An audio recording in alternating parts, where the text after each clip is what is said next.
champion-champion kawasan pedesaan, pemuda-pemuda desa ini bisa berperan nanti di dalam pengembangan kawasan pedesaan, khususnya di dalam desa presisi di kawasan pedesaan Ngancar. Baik, untuk yang pertama kami persilakan kepada Bapak Dr. Hermanu memberikan kata pengantar dalam pertemuan kali ini. Silakan, Pak. Terima kasih Pak Tony. Assalamualaikum warahmatullahi wabarakatuh. Waalaikumsalam warahmatullahi wabarakatuh. Mugi sedaya dawah keleresan rahayu ingkang tansah pinanggih. Senang sekali bertemu dengan Bapak Ibu Lurah, kawan-kawan pemuda desa. Saya sekarang ini dipercaya sebagai kepala dan sebenarnya Tani Center itu dibentuk kalau disederhanakan ini untuk kepentingan kita bersama bisa digambarkan dalam dua perumpamaan. Yang pertama itu ada kata-kata kalau dalam bahasa Inggrisnya itu suasana di mana sing ngerti ora bisa, sing bisa ora kuwasa, sing kuwasa ora ngerti. Jadi bulet, masalah nggak terselesaikan. Tani Center diharapkan bisa menjadi penghubung bagi yang ngerti, yang bisa, dan yang kuasa, sehingga semuanya menjadi program yang baik. Jadi seringkali kemacetan program itu karena yang ngerti tidak bisa, yang bisa tidak mempunyai kuasa, dan yang kuasa tidak ngerti. Jadi ya ini nanti dengan Tani Center link itu bisa kita buat. Yang kedua, harapannya Tani Center itu bisa memfasilitasi sebuah masakan sehingga garam di gunung dan asam di laut itu bisa ketemu. Nah, masakannya apa itu bentuknya bisa program macam-macam. Dan pertemuan ini adalah rasanya webinar yang pertama, tapi sebelumnya saya kira sudah ada pendekatan-pendekatan untuk membangun bareng. Lah moga-moga nanti ada masakan yang bisa mempertemukan misalnya asamnya itu di gunungnya itu di Gunung Kelut sini, garamnya itu dekat-dekat Jakarta kayak Mendes gitu. Tapi nggak bisa ketemu. Tapi kalau nanti kalau ada masakan bersama, barangkali Tani Center bisa menyediakan menunya. Jadi ya, ini senang sekali dan sangat membanggakan karena kebetulan ada Pak Sofyan Syaf punya waktu dan bisa berbagi dengan kita. Pak Sofyan Syaf ini luar biasa karena sebelumnya beliaunya adalah Ketua Pusat Studi Pembangunan Pedesaan ya. Dan sekarang menjadi lebih berkuasa lagi menjadi Wakil Kepala LPPM bidang pengabdian pada masyarakat dan kedekatan dengan Kementerian Desa, dengan yang lain-lain, saya kira banyak ide-ide yang kira-kira nanti kita bisa pertemukan. Ini pertemuan yang membuat saya deg-degan, karena nanti kalau masakannya ini nanti ketemu bagus, rasanya juga banyak yang teringankan. Kalau saya pribadi bukan Tani Center juga bisa dipakai ini untuk Ibu Bapak Kepala Desa, dan juga kawan-kawan pemuda di desa bisa dipakai sebagai tangan untuk karena ada kalau orang Jawa itu kalau ada yang pengen nabok nyilik tangan gitu, nah, nggak usah Tani Center, saya pribadi juga mau itu kalau dijadikan tangan untuk nabok orang. Bukan, maksudnya untuk kalau ada hal-hal yang macet mungkin kita bisa memfasilitasi untuk bisa lancar, terutama dengan suprastruktur di atas pedesaan. Saya kira gitu, saya gembira sekali dengan ini dan moga-moga ini lahir suatu masakan yang bagus. Yang saya dengar akan ada semacam bagaimana desa wisata lalu antar desa di Kecamatan Ngancar itu menjadi satu kesatuan yang sinergi dengan yang lain kita bisa dibangun.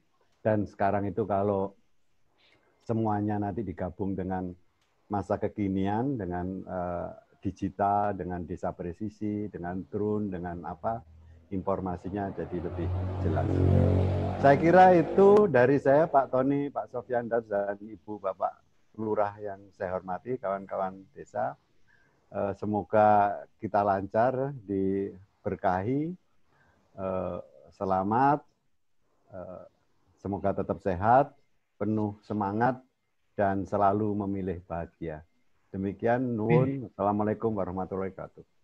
Waalaikumsalam. Warahmatullahi wabarakatuh. Terima kasih Bapak Dr. Hermanu Triwidodo atas pengantarnya. Bapak Ibu sekalian, mari kita mendengarkan dan menyimak tentang peran pemuda dalam desa presisi untuk pengembangan kawasan pedesaan Ngancar.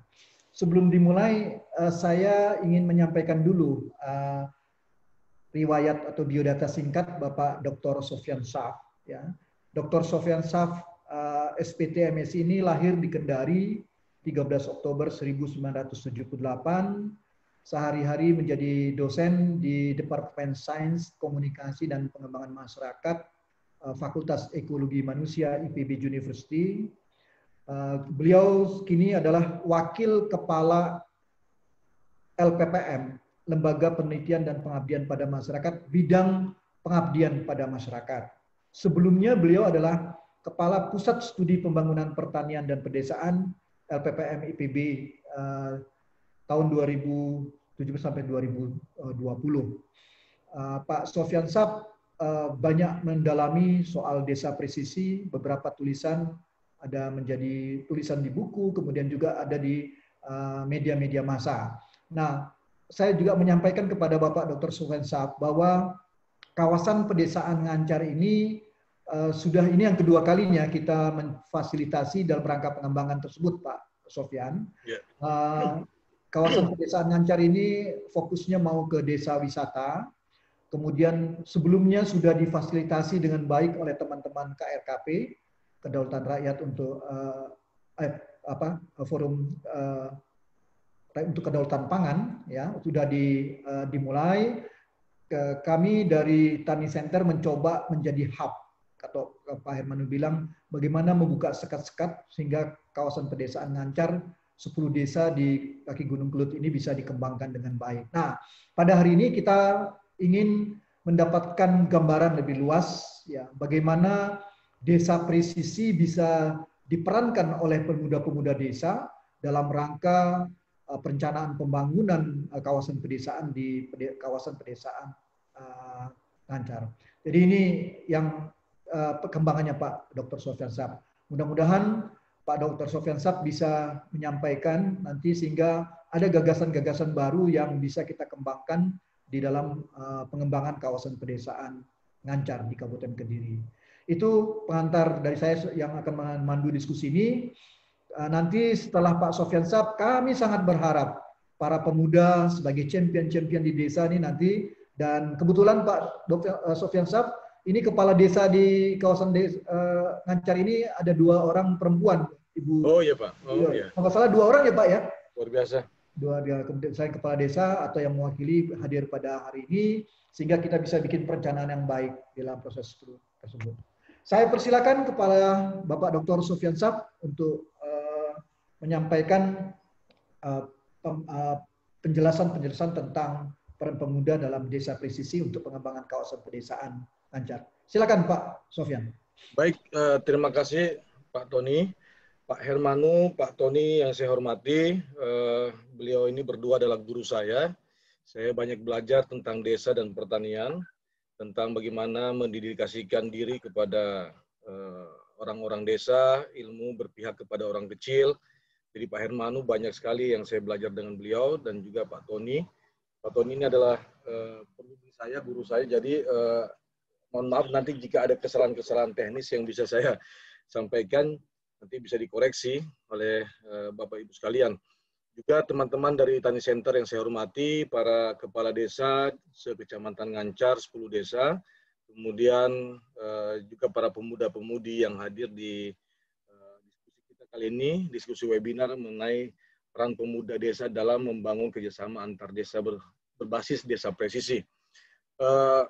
Pak Hermanu, Pak Tony yang saya hormati, para lurah yang saya hormati, pada prinsipnya saya tidak akan banyak mengkaji mengenai bagaimana peran pemuda dan kawasan pedesaan. Saya kira ilmu yang paling hakikat itu ada di Pak Tony. Saya belajar dengan Pak Tony itu ilmunya tentang kawasan pedesaan.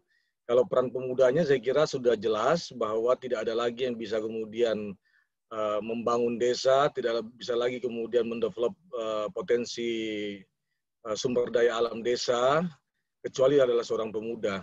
Dan ini juga saya catat di dalam buku saya, tentang bagaimana peran-peran strategis pemuda dan aktivis kampus yang harus kemudian merebut desa. Karena masa depan itu ada di desa di Indonesia. Jadi kalau ini kemudian ditinggalkan, tidak dilihat dengan baik, maka akan menjadi sesuatu yang sangat-sangat berbahaya bagi Indonesia ke depan.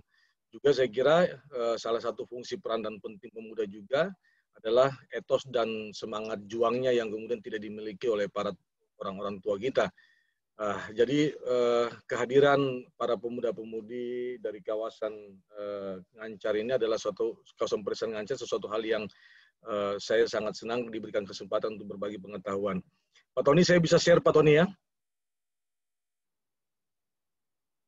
Oke. Baik, ini bisa dilihat Pak Tony?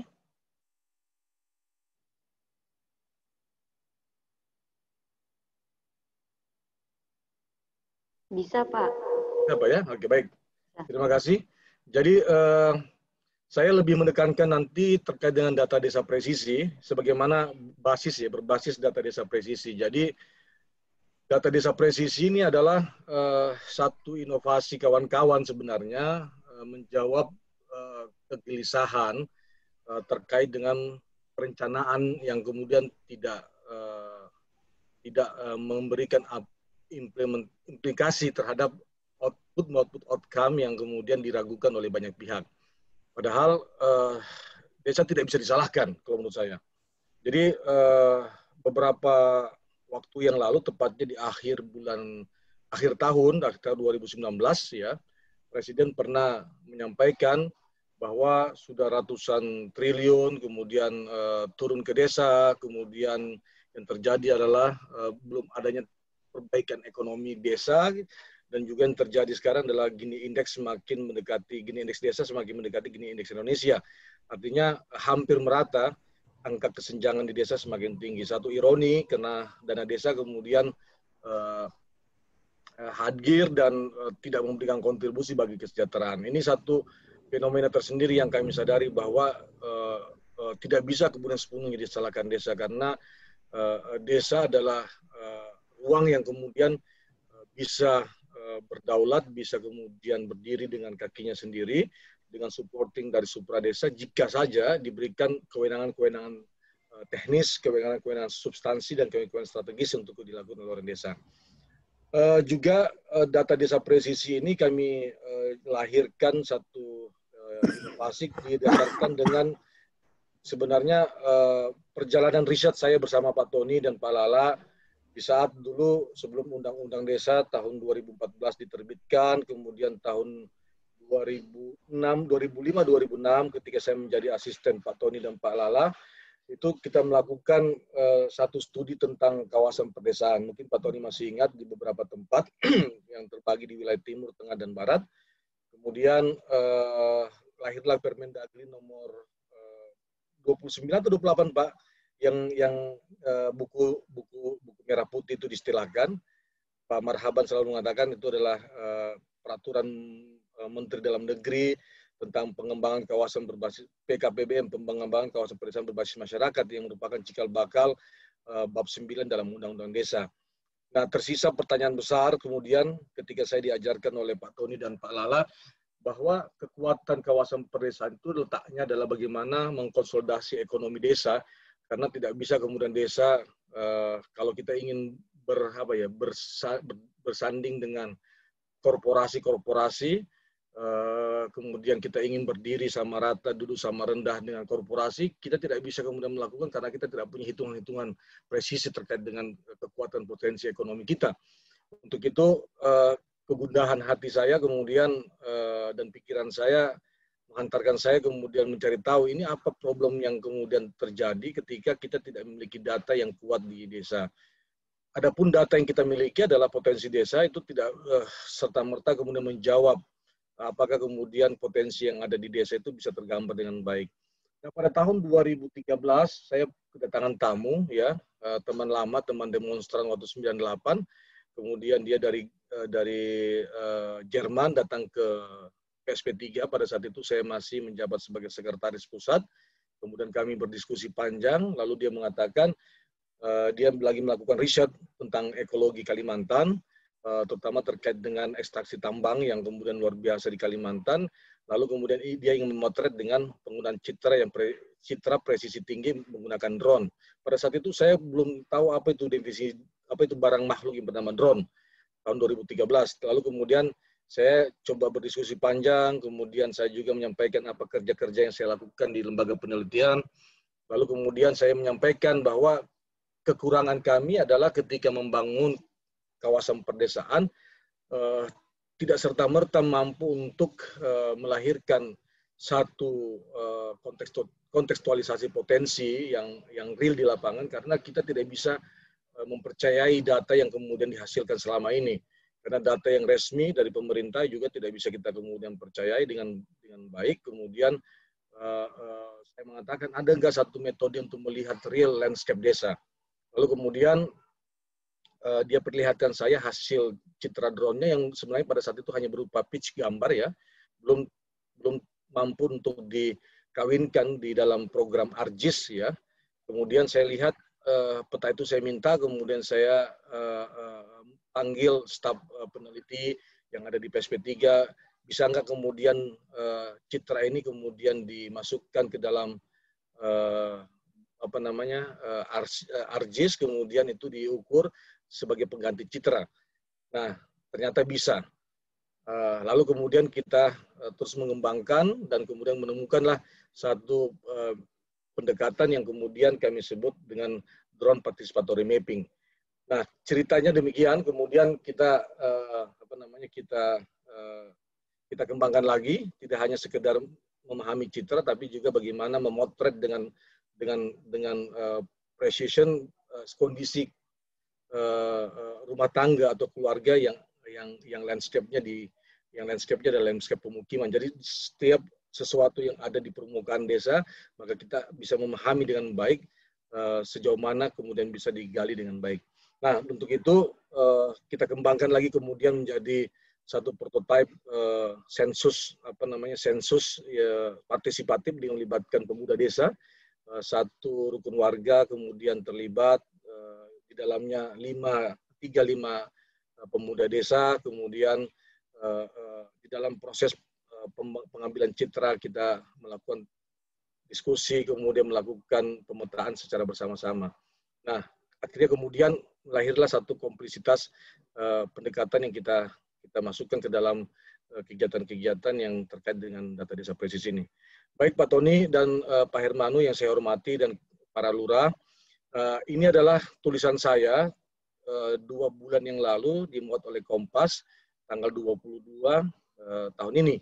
Ya, saya mencoba untuk membangun sikap kritis terkait dengan data desa.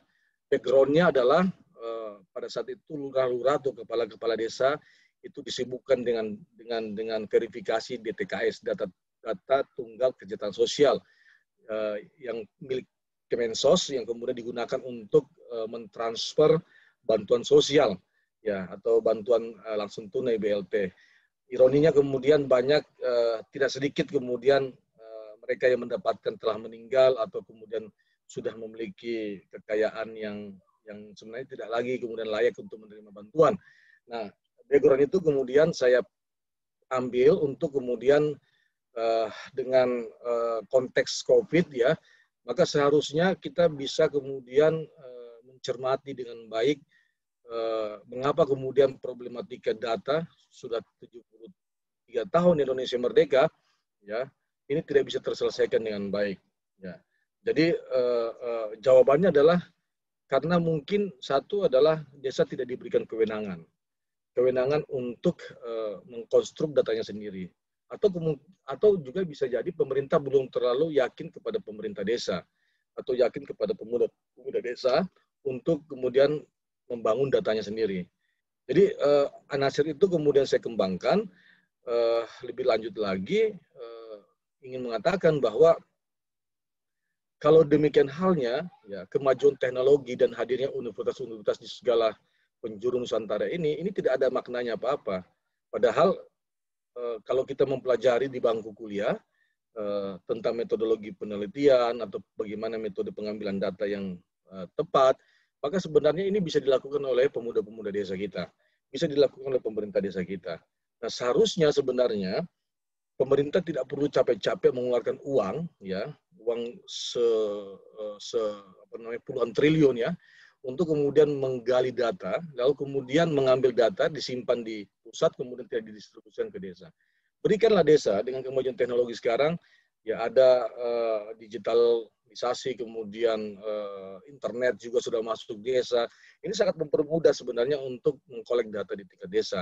Jadi kewenangan ya yang dimiliki oleh institusi negara itu sewaktu-waktu nanti itu hanya bersifat perencanaan, tetapi yang menggali secara konkret itu adalah pemuda desa atau pemerintah desa.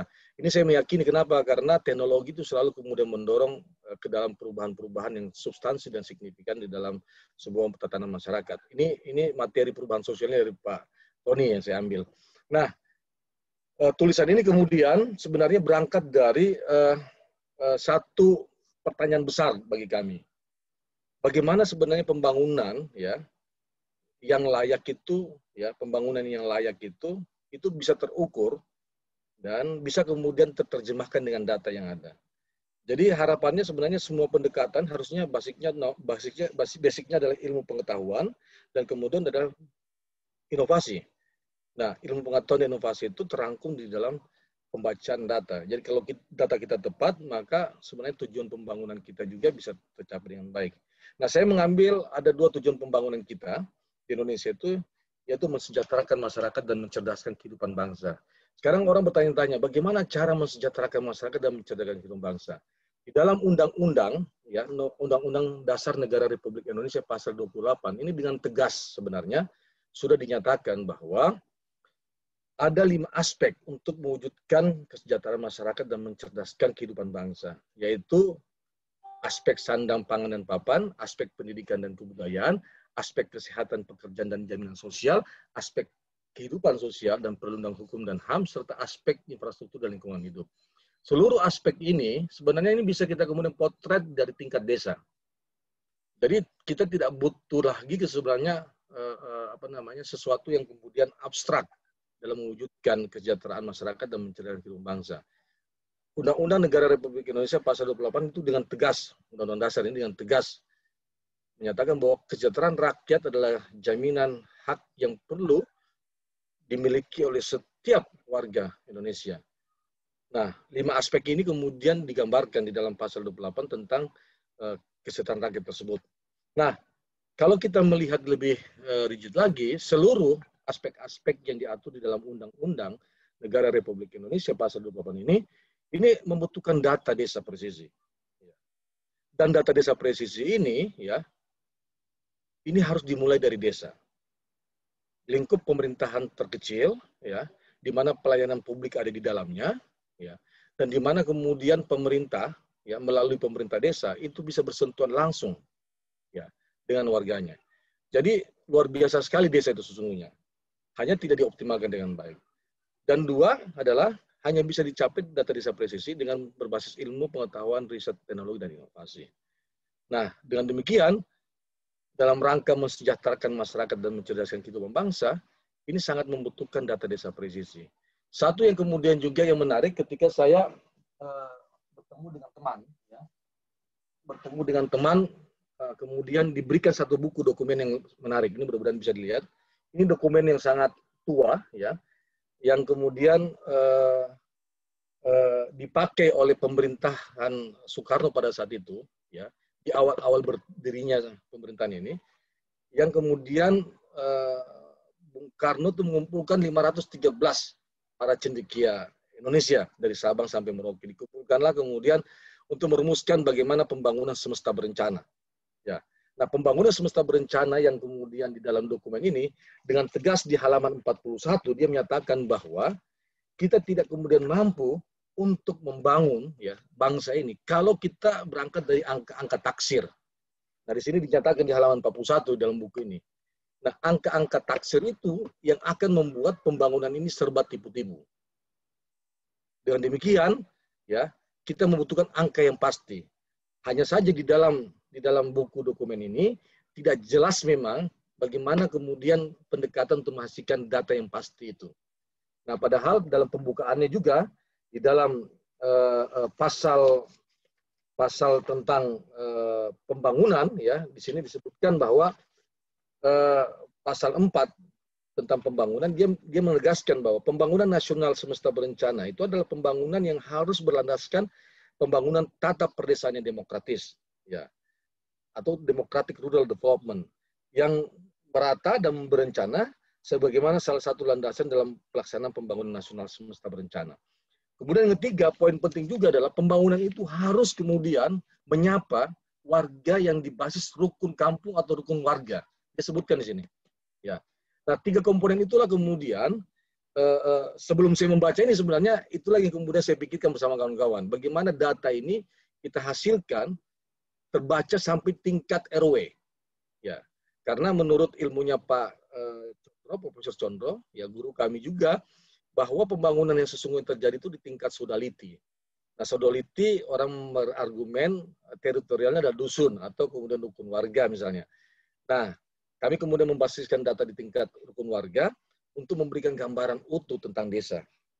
Dan basis datanya adalah keluarga itu sendiri. Nah, jadi kalau pembangunan kemudian kita ingin mendorong kesejahteraan dan mencerdaskan kehidupan bangsa, maka syarat wajibnya adalah kita harus punya data presisi.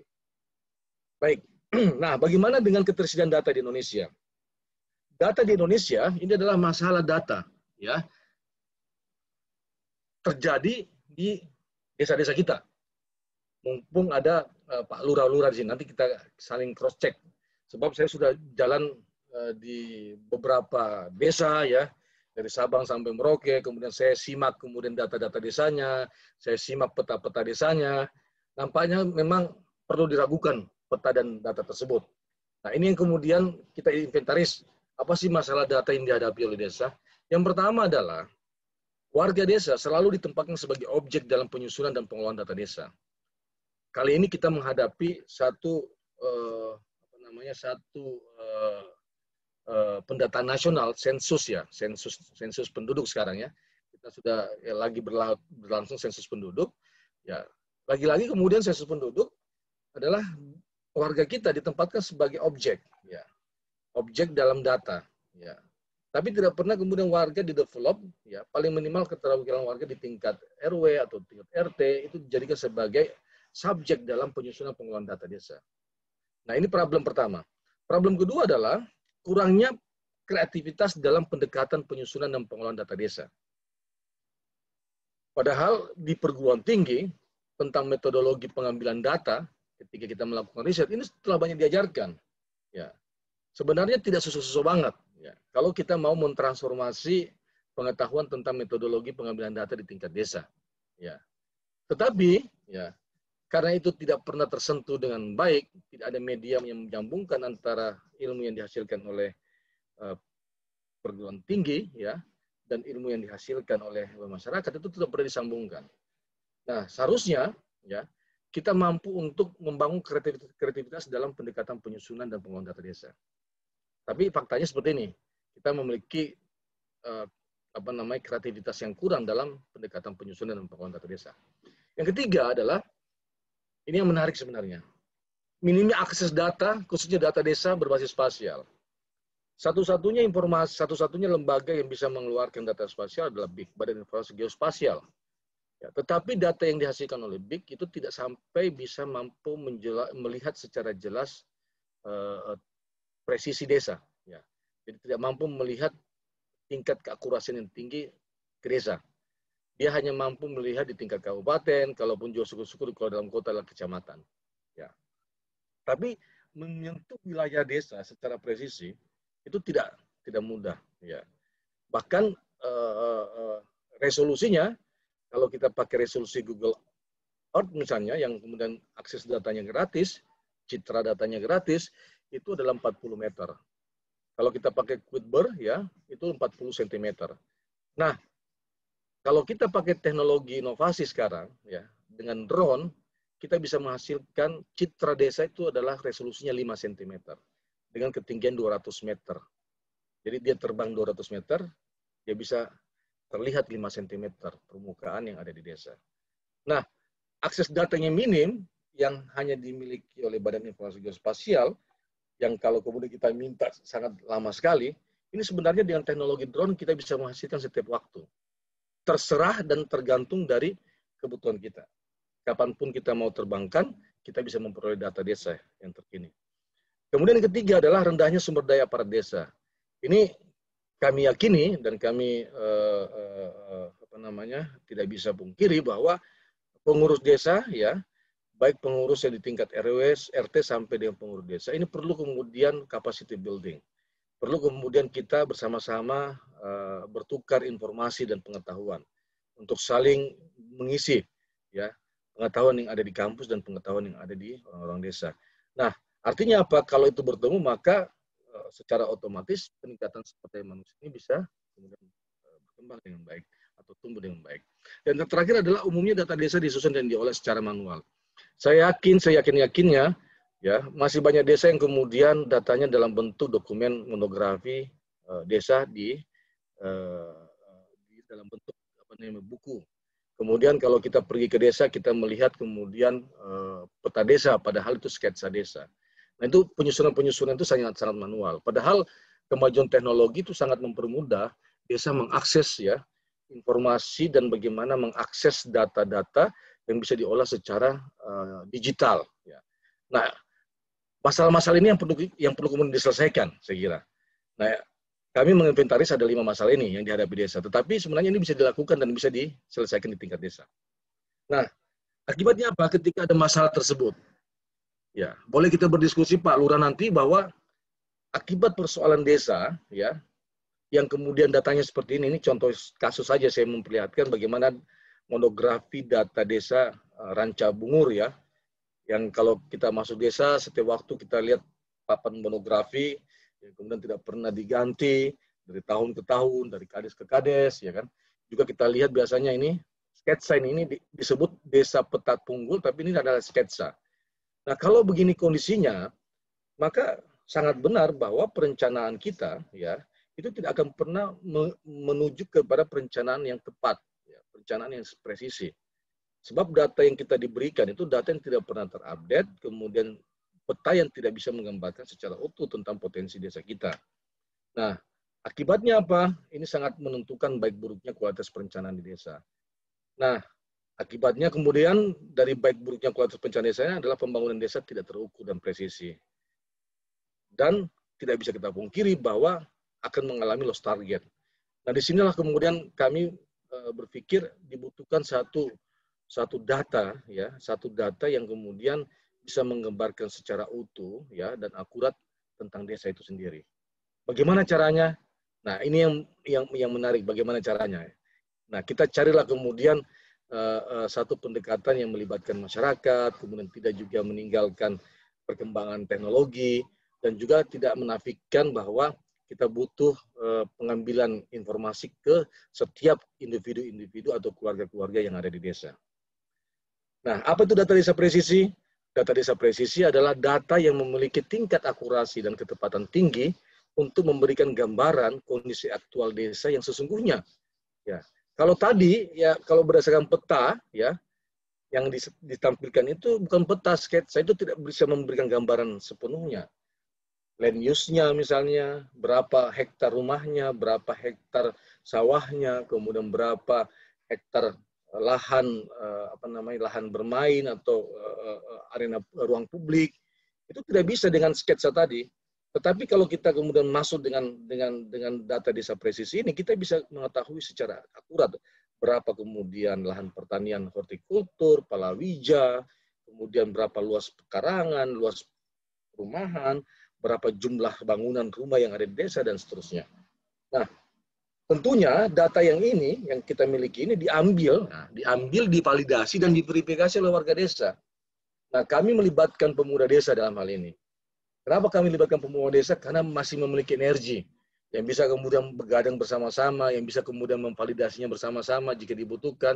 Nah, kalau orang tua punya keterbatasan, ya, punya keterbatasan waktu atau kemudian energi untuk melakukan validasi dan verifikasi. Nah, tentunya pemuda-pemuda desa ini tidak bisa bergerak sendiri. Untuk itu dibutuhkanlah perguruan tinggi. Nah, yang terlebih lagi kemudian untuk menghasilkan data ini sangat relatif murah. Ya, saya bilang kepada Kepala Badan Kependudukan dan Keluarga Berencana Nasional, Pak Suharso, kemarin ketika saya dipanggil untuk mempresentasikan tentang pendekatan data desa presisi ini, saya sampaikan bahwa sensus penduduk hari ini membutuhkan biaya dari pemerintah itu 49 sekian triliun, ya. Sangat besar angka biaya sensus penduduk itu, 40 sekian triliun lah, ya, hampir 50 triliun kalau nggak salah. Tetapi ya, kalau itu kemudian didesentralisasikan, diberikan ruang kewenangan untuk pengambilan di tingkat desa, itu tidak sampai, kalau total keseluruhan di Indonesia 80-an ribu desa misalnya, dikalikan per desa ini adalah 30 sampai 35 juta, itu tidak sampai 3 triliun. Hanya 2, sekian triliun saja. Jadi setengah biaya negara itu terpotong sebenarnya.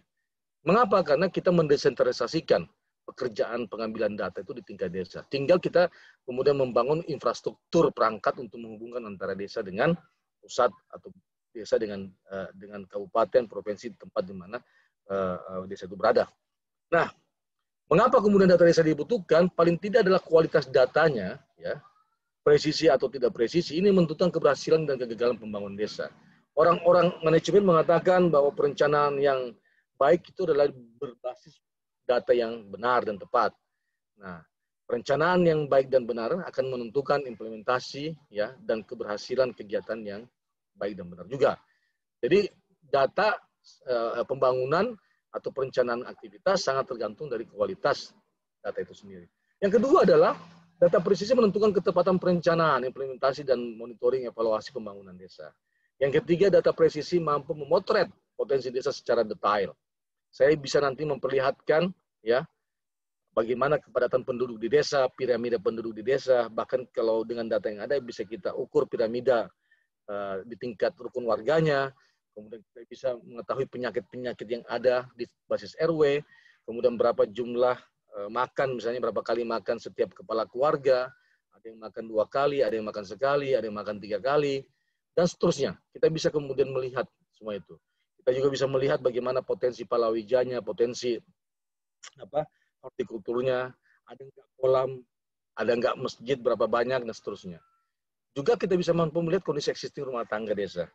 Nah, yang keempat adalah memastikan ukuran-ukuran pembangunan desa dengan tepat.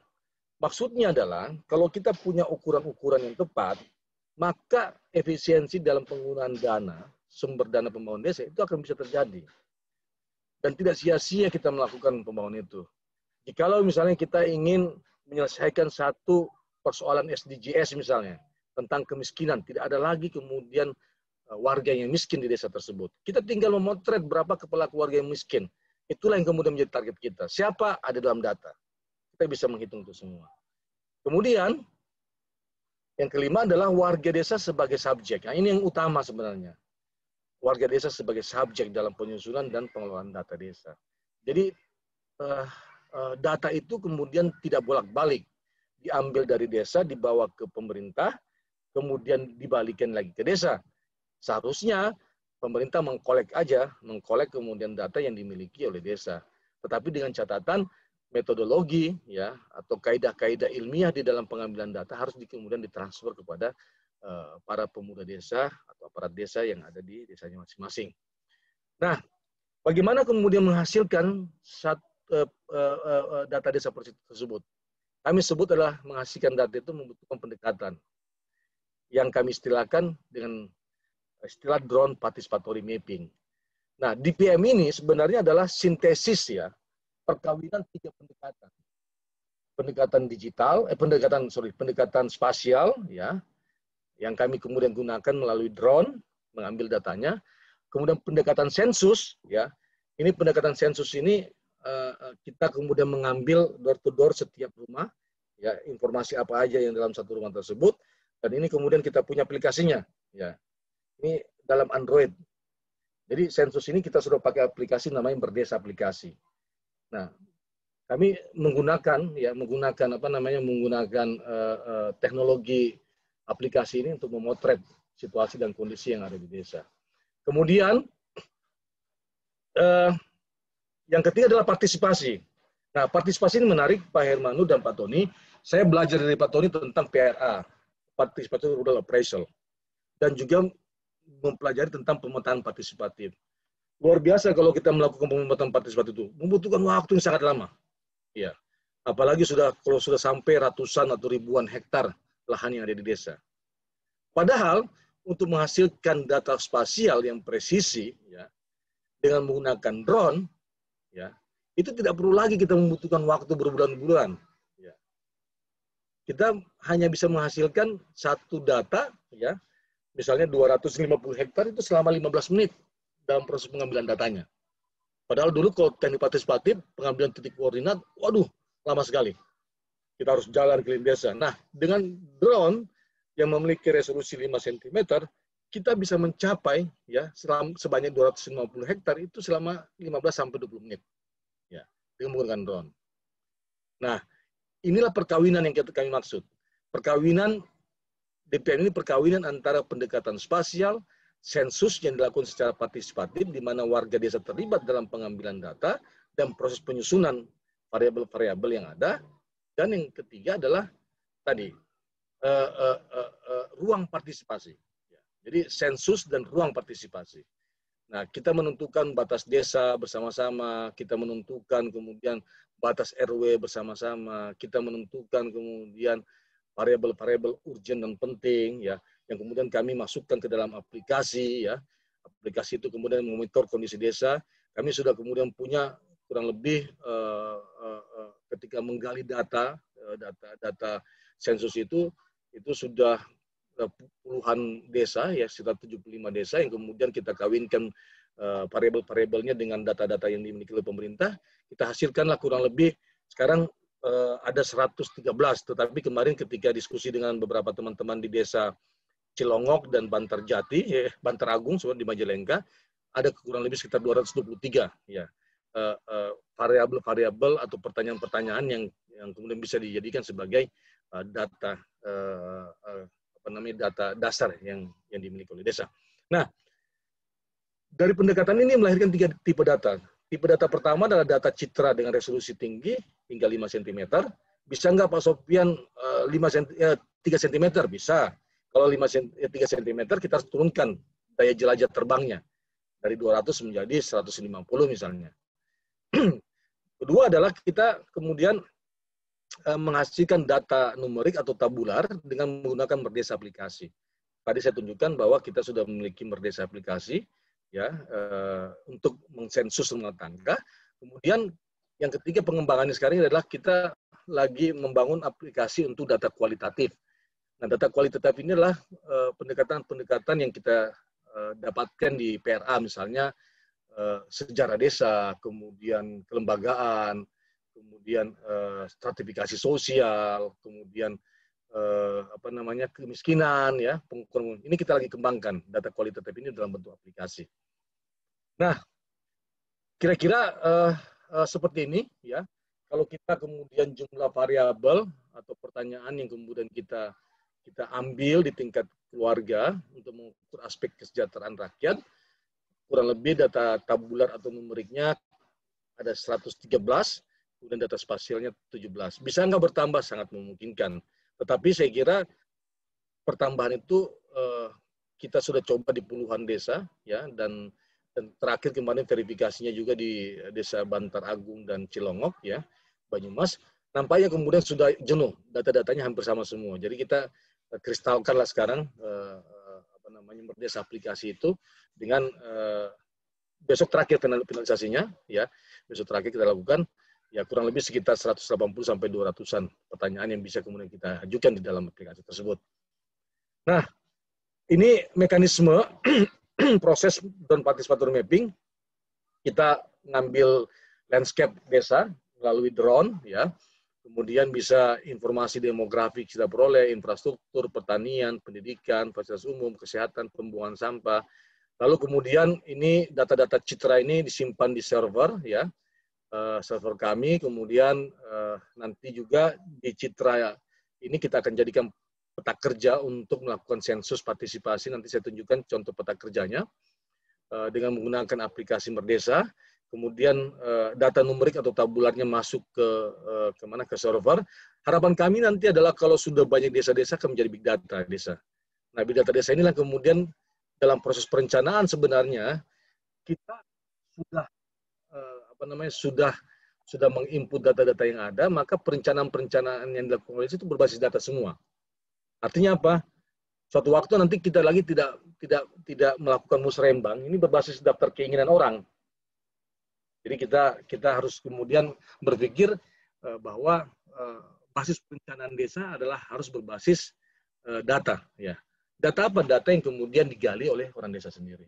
Nah, untuk apa kemudian data nanti itu melalui artificial intelligence, kecerdasan buatan, nanti dengan setidaknya mesin akan berproses dan memberikan keputusan-keputusan apa sih program-program yang kemudian bisa dijalankan oleh desa itu sendiri. Nah, kami pikir banyak hal yang bisa dianalisis. Saya kira ini sangat tergantung dengan kebutuhan desa.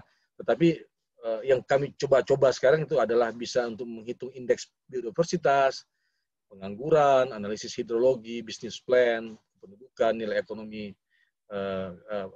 pertanian, residensi warga, dan daya dukung dan sebagainya.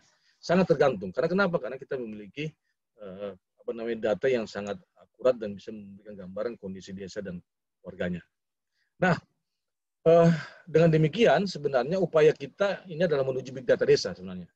Kami punya mimpi teman-teman adalah nanti kita punya big data desa, ya, di mana kemudian tidak cukup server big data, tapi kita juga punya superkomputer karena era digital ini kan era hacker. Banyak orang-orang yang kemudian mengganggu data dan mengambil data cuma-cuma, maka kita butuh superkomputer sebagai penyimpan data berbasis offline. Nah, nantinya kemudian ini digunakan dalam kerangka untuk memberikan keputusan-keputusan strategis berbasis data dengan kecerdasan buatan untuk mengukur apa saja? Banyak hal. Ini contoh kasus saja, daya dukung desa, potensi desa, proyeksi demografi, analisis kemiskinan, rencana investasi dan pembangunan desa, dan lain-lain. Ini tergantung dari keinginan dan harapan dari warga itu sendiri. Nah, alur pengambilan data desa ini kita lakukan selalu kemudian melibatkan pemerintah desa. Kemudian pemerintah desa merekomendasikan paling minimal 2 orang yang akan menjadi operator data nantinya. Jadi kami berharap setiap RW ini punya operator data. Untuk apa? Untuk melakukan validasi data atau melakukan verifikasi data setiap 3 bulan atau 6 bulan, ya, atau setahun tergantung kesepakatan. Ya, ketika kemudian itu terjadi perubahan-perubahan yang signifikan mengenai landscape-nya, itu bisa kemudian memanfaatkan 2 orang ini. Dalam proses pengambilan pertama tergantung, ya. Kalau kemudian desa punya sumber daya 5, lebih bagus lagi, lebih banyak pemuda desa yang terlibat, maka lebih cepat proses pengambilan data yang kita lakukan dengan baik. Nah, pemuda-pemuda ini kita latih tentang data desa presisi, ya, pendekatan drone participator mapping. Kemudian kita ajak mereka untuk mengambil citra bersama-sama, citra drone, citra desa dengan menggunakan instrumen drone. Kemudian kita melakukan spasial, kita melahirkan citra. Kemudian kita digitasi partisipatif bersama-sama warga untuk menentukan tapal batas dengan melakukan transek ke desa bersama-sama pemuda desa. Lalu kemudian kita lakukan fokus group discussion untuk kemudian memvalidasi informasi-informasi strategis mengenai sejarah desa dan sebagainya. Kemudian dari informasi inilah kemudian kita susun peta kerja yang digunakan untuk melakukan sensus berbasis aplikasi Android atau Merdesa tadi yang saya tunjukkan. Dan tugas kami, ya, ini tugas kami orang kampus adalah melakukan clearing. Ya. Nah, data clearing ini penting untuk melihat apakah pengambilan data yang dilakukan oleh para pemuda desa itu sudah sesuai dengan kaidah-kaidah statistik, kaidah-kaidah pengetahuan, ya. Sehingga kalau itu tidak sesuai, maka kemudian kita kembalikan. Kalau sesuai, kita lanjutkan.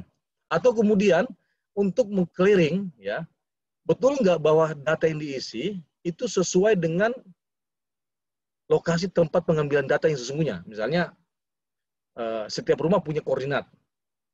Tiba-tiba kemudian kita lihat di mana di citranya ya, di ArcGIS-nya koordinatnya sekian. Tetapi di aplikasinya jauh berbeda dengan koordinat yang ditampilkan di dalam ArcGIS. Nah, berarti si enumerator atau pengambil data atau pemuda desa ini bisa jadi mengisinya di warung kopi. Nah, kalau sudah di warung kopi mengisi datanya, ya, maka dipastikan data itu tidak presisi lagi. Jadi data sensus itu, ya, itu diambil harus di depan rumah atau di dalam rumah atau di lokasi rumah, ya, di mana responden itu berada. Nah, fungsi teman-teman kampus adalah melakukan clearing, ya, membersihkan data-data yang kemudian dianggap tidak akurat dengan banyak cross check yang bisa dilakukan melalui teknologi yang ada. Kemudian ini kita pakai untuk nantinya menjadi big data, kemudian big data ini kita gunakan untuk berbagai macam sesuai dengan kepentingan desa. Nah, ini tahapan-tahapannya, Bapak Ibu sekalian. Ada pelatihan yang kita lakukan bersama warga, ya, dimulai dengan ini, coaching, memperkenalkan apa itu data desa presisi, kemudian bagaimana menerbangkan drone, kemudian bagaimana teknik menggunakan instrumen-instrumen aplikasi yang bisa diterapkan oleh orang desa, kemudian juga bagaimana kemudian menghitung secara keilmuan tentang potensi desa dan seterusnya. Kita ajarkan di dalam pelatihan warga desa ini. Jadi dari A sampai Z. Kemudian kita mengambil citra dengan drone, ya. Jadi kita setelah belajar mereka memperkenalkan tentang drone, kemudian kita praktekkan sama-sama. Setelah kita praktekkan, kemudian kita ambil yang utuh, ya, citra desa dengan drone. Kemudian citra desa inilah yang kemudian kita jadikan sebagai basis untuk membaca peta kerja. Jadi ini contoh peta kerja yang kita lakukan, yang akan kemudian dijadikan sebagai basis untuk melakukan sensus. Ya, sensus di tingkat rumah tangga. Nah, baik. Ini contohnya Pak Tony, Pak Hermandu, dan kawan-kawan sekalian. Inilah kemudian kami sebut sebagai peta. Nah, ini peta ortofoto, peta penampakan desa Sukamantri yang sesungguhnya. Ini saya bisa penjelasin. Ini citranya, ini citra dari drone. Nah, kita bisa kemudian memverifikasi ini nih. Yang saya tunjukkan ini verifikasi terkait dengan batas desa. Karena BIK sudah mengeluarkan peta dasar, kemudian peta dasar itu kita verifikasi dengan partisipatif. Ternyata ada yang tidak tepat, ya, batas luasannya, ya, kemudian ada juga yang asal menarik garis, padahal punya lengkok seperti begini, ya. Ya, seperti inilah kemudian peta ini dihasilkan, ya. Dan ini punya tingkat, kalau kita masukkan ke ArcGIS, dia punya tingkat resolusinya adalah 2 cm. Nah, dari perbedaan ini bisa kita lihat, Bapak-Bapak Ibu sekalian, ya, ini contohnya citra yang menggunakan citra satelit Landsat dan citra drone, ya. Ini citra drone DJI Phantom 4, ya. Sangat berbeda jauh dengan citra yang dihasilkan dengan citra satelit Landsat. Artinya apa? Bahwa kemungkinan untuk menghasilkan citra orang desa itu sangat mudah sekali, ya. Nah, ini salah satu case peta ortofoto. Nah, kita juga bisa kemudian membangun peta topografi desa. Berapa ketinggian yang paling maksimal di desa Sukamantri? Ternyata 902, ya. Kemudian paling rendah adalah 423, 355 sampai 423. Jadi kita punya topografi yang ada di desa. Jadi ini juga bisa dijadikan sebagai analisis kebencanaan misalnya ke depan. Nah, yang menariknya adalah kita punya peta land use. Ini peta land use. Di desa Sukamantri ini ada 15 land use. Ya, inilah penggunaan lahan. Land use itu penggunaan lahan. Ada 15. Apa saja penggunaan lahan yang ada di desa Sukamantri itu adalah pemukiman, bangunan lainnya, lapangan olahraga, pertanian palawija, kebun campuran, kolam perikanan, persawahan, hutan, padang rumput, peternakan Java. Ini peternakan Java, ini Java Confit, ya. Ada peternakan Java Confit, ada tanah kosong, pekarangan, taman, tanaman hias, tempat pembuangan sampah, dan pemakaman. Kita punya keseluruhan land use yang ada di desa Sukamantri ini. Ya. Nah, land use itu tergambarkan dengan utuh. Dengan demikian, kita bisa membaca sebenarnya potensi existing yang ada di desa tersebut. Ini baru penampakannya, penampakan lanskap desanya. Belum lagi kalau kita kemudian menggali dengan orangnya yang ada di dalam. Nah, karena saya sebutkan tadi bahwa data ini berbasis rukun warga, maka kita bisa memberi gambaran utuh berapa luas pemukiman dan bangunan lainnya di RW 1, RW 2, RW 3, sampai RW 15. Tergantung dari jumlah RW yang ada di desa. Kita juga punya kemudian luasan taman ya, ada di mana saja posisi taman itu ternyata ada di RW 1, ada di RW 4, ada RW 15. Luasannya tergambar dengan baik. Kebun campuran juga kita punya. RW 1 berapa kebun campurannya? Ada 3,25 hektar. RW 2 1,57 hektar. Kemudian sampai RW 15. Kita punya juga kemudian data gambaran mengenai tanaman hortikultura, ada di mana saja, ternyata tidak di semua RW, tanaman hortikultura itu ada hanya ada di RW 5, RW 6, RW 7, 8, 9, 10, 11, 13, 14. Ya. Kemudian kita punya juga padang rumput, ya. Luasan padang rumput yang ada di Desa Sukamantri. Kita punya juga TPS, tempat pembuangan sampah, hanya satu tempat ini di RW 7. Bayangkan dari jumlah luasan yang luar biasa ratusan hektar di Sukamantri ini hanya 0,05 TPS-nya, tempat pembuangan sampahnya. Ini kan tidak merepresentatifkan desa ramah lingkungan. Kemudian saluran irigasi berapa luasannya, kemudian pemakaman berapa luasannya, persawahan berapa luasannya, tanaman palawija berapa luasannya, tanaman hias berapa luasannya, hutan juga berapa luasannya, ya, serta kolam perikanan. Jadi kita punya hampir semua gambaran utuh tentang land use desa itu sendiri. Nah, juga kita punya infrastruktur apa saja yang ada di desa itu sendiri. Ya, ini ada banyak infrastruktur ini. Ini infrastruktur yang ada di Desa Sukamantri, ada rumah ibadah, pendidikan, kesehatan, BTS listrik, Pertamina Mini, koperasi, keamanan, jasa, ada IPB Farm, ada dealer motor, perusahaan. Jadi kita punya semua sarana prasarana umum, ya. Dan sarana prasarana umum itu tergambar di basis setiap RW, ya. Contoh kasusnya seperti ini. Jadi di mana saja sebaran fasilitas umum pendidikan? Oh, ternyata ada di RW 1, ada di RW 2, ada RW 3, 4, 6, 8, kemudian 9 dan 12. Di mana saja sebaran tempat tempat ibadah? Ada di mana-mana. Ya, hampir semua RW memiliki tempat ibadah. Kesehatan di mana, unit usaha di mana, jasa di mana, lapangan di mana, telekomunikasi di mana, perkantoran, keamanan dan sebagainya. Ya. Sehingga totalnya pun kita bisa ketahui ya. Jadi total fasilitas umum yang paling terbanyak itu adalah di RW 8 dan RW 12 ya. Jadi total infrastruktur, dan ini sangat menentukan bagaimana geliat dan dinamika ekonomi yang ada di desa itu sendiri nantinya. Nah, yang menariknya adalah ketika kita ingin menggambarkan demografi penduduk, peta kerja ini memainkan peran penting karena kita sudah memiliki peta dasar ya. Setiap rumah yang ada di Sukamantri, kita beri nomor. Ya. Jadi RW 1 misalnya, kalau ada 100 bangunan, maka 100 nomor, 100 coding. Ya. Ada 100 coding yang ada. Nah, coding itu merepresentatifkan apakah bangunan itu ditempati oleh warga, atau kemudian kosong karena tidak ditempati atau dikontrakkan misalnya. Kita punya ini datanya. Nah, sebagai misal, informasi apa sih yang ada di balik data coding rumah ini? Ya, ini ada coding rumah. Ya. Oh, ternyata kita mau ambil satu ini. Ya, ke depan kita lagi ingin membuatkan web ArcGIS-nya nih. Nah, kita coba motret rumah 616. Ya, apa saja informasi yang ada di 616 ini, rumah 1616. Oh, ternyata di rumah 16 ini adalah kode bangunan ini 0103, kemudian 616. Artinya 01 itu adalah RW 1, ya, RT 3, ya. Kode rumahnya 616, ya. Nomor kakaknya sekian, nama kepala keluarganya Ahmad Gandhi, desanya Sukamantri, dusun 1, RW 1, RT 3. Alamat rumahnya adalah Cimanglit, nomor HP-nya sekian, jumlah anggotanya kakak sekian, usianya sekian, pendidikannya sekian, pekerjaan utamanya wira swasta. Pekerjaan sampingannya ini. keterampilan usahanya ini.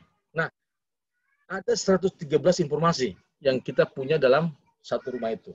Ya, sebagaimana ini kemudian tersimpan di dalam bentar, Pak, ini semoga bisa dilihat. Ini informasinya nih. Jadi kita punya data dasar itu sebanyak 3.463 kakak yang ada di Desa Sukamantri dan 209 jiwa, 12.009 jiwa. Ya. Jadi yang saya sebutkan tadi itu rumah 616 itu ya informasinya seperti ini. Dia punya ada 2 anggota keluarga, jumlahnya 3 dan seterusnya dia punya. Nah, ini contoh kasus. Nah, informasi ini kemudian kita bisa juga membuat untuk demografi misalnya. Kepadatan penduduk ya, per RW ini kita punya ya. Kemudian sebaran penduduk desa, berapa jumlah kepala keluarga di RW 1, penduduknya berapa, laki-laki, perempuan, penduduk asli, pendatang, anggota kakak laki-laki, anggota kakak perempuan, penduduk tinggal menetap, penduduk tidak menetap. Kita punya semua informasi ini. Kemudian kita juga punya informasi piramida desa ya. Bahwa kemudian the next kita akan mulai bonus demografi tepat ya. Ini bisa dilihat dari piramida desa ini. Nah, dan rasio beban tanggungan adalah setiap 100 usia produktif itu punya beban untuk menanggung 44 orang. Artinya apa? Masih bagus ini desa sebenarnya karena usia produktifnya lebih bagus, lebih banyak ya. Ini gambaran tentang piramida penduduknya. Kemudian pendidikan. Kita punya gambaran pendidikan per RW, kepala keluarga dan anggota keluarganya. Misalnya di RW 1 tidak sekolah ada 225 jiwa, kemudian SD-nya 372 orang, SMP-nya 202 dan seterusnya. Ada juga yang doktor ya. Kita punya juga tingkat pendidikan berdasarkan jenis kelamin ya. Ini ada semua. Ekonomi juga kita punya berapa kepala keluarga yang memiliki rumah di atas 1.300 volt ampere. 1.300 volt ampere.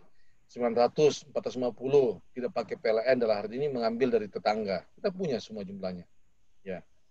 Berapa jenis pekerjaan, misalnya jumlah pekerjaan yang dimiliki oleh masyarakat yang tinggal di RW. Ya, RW 1 ini ada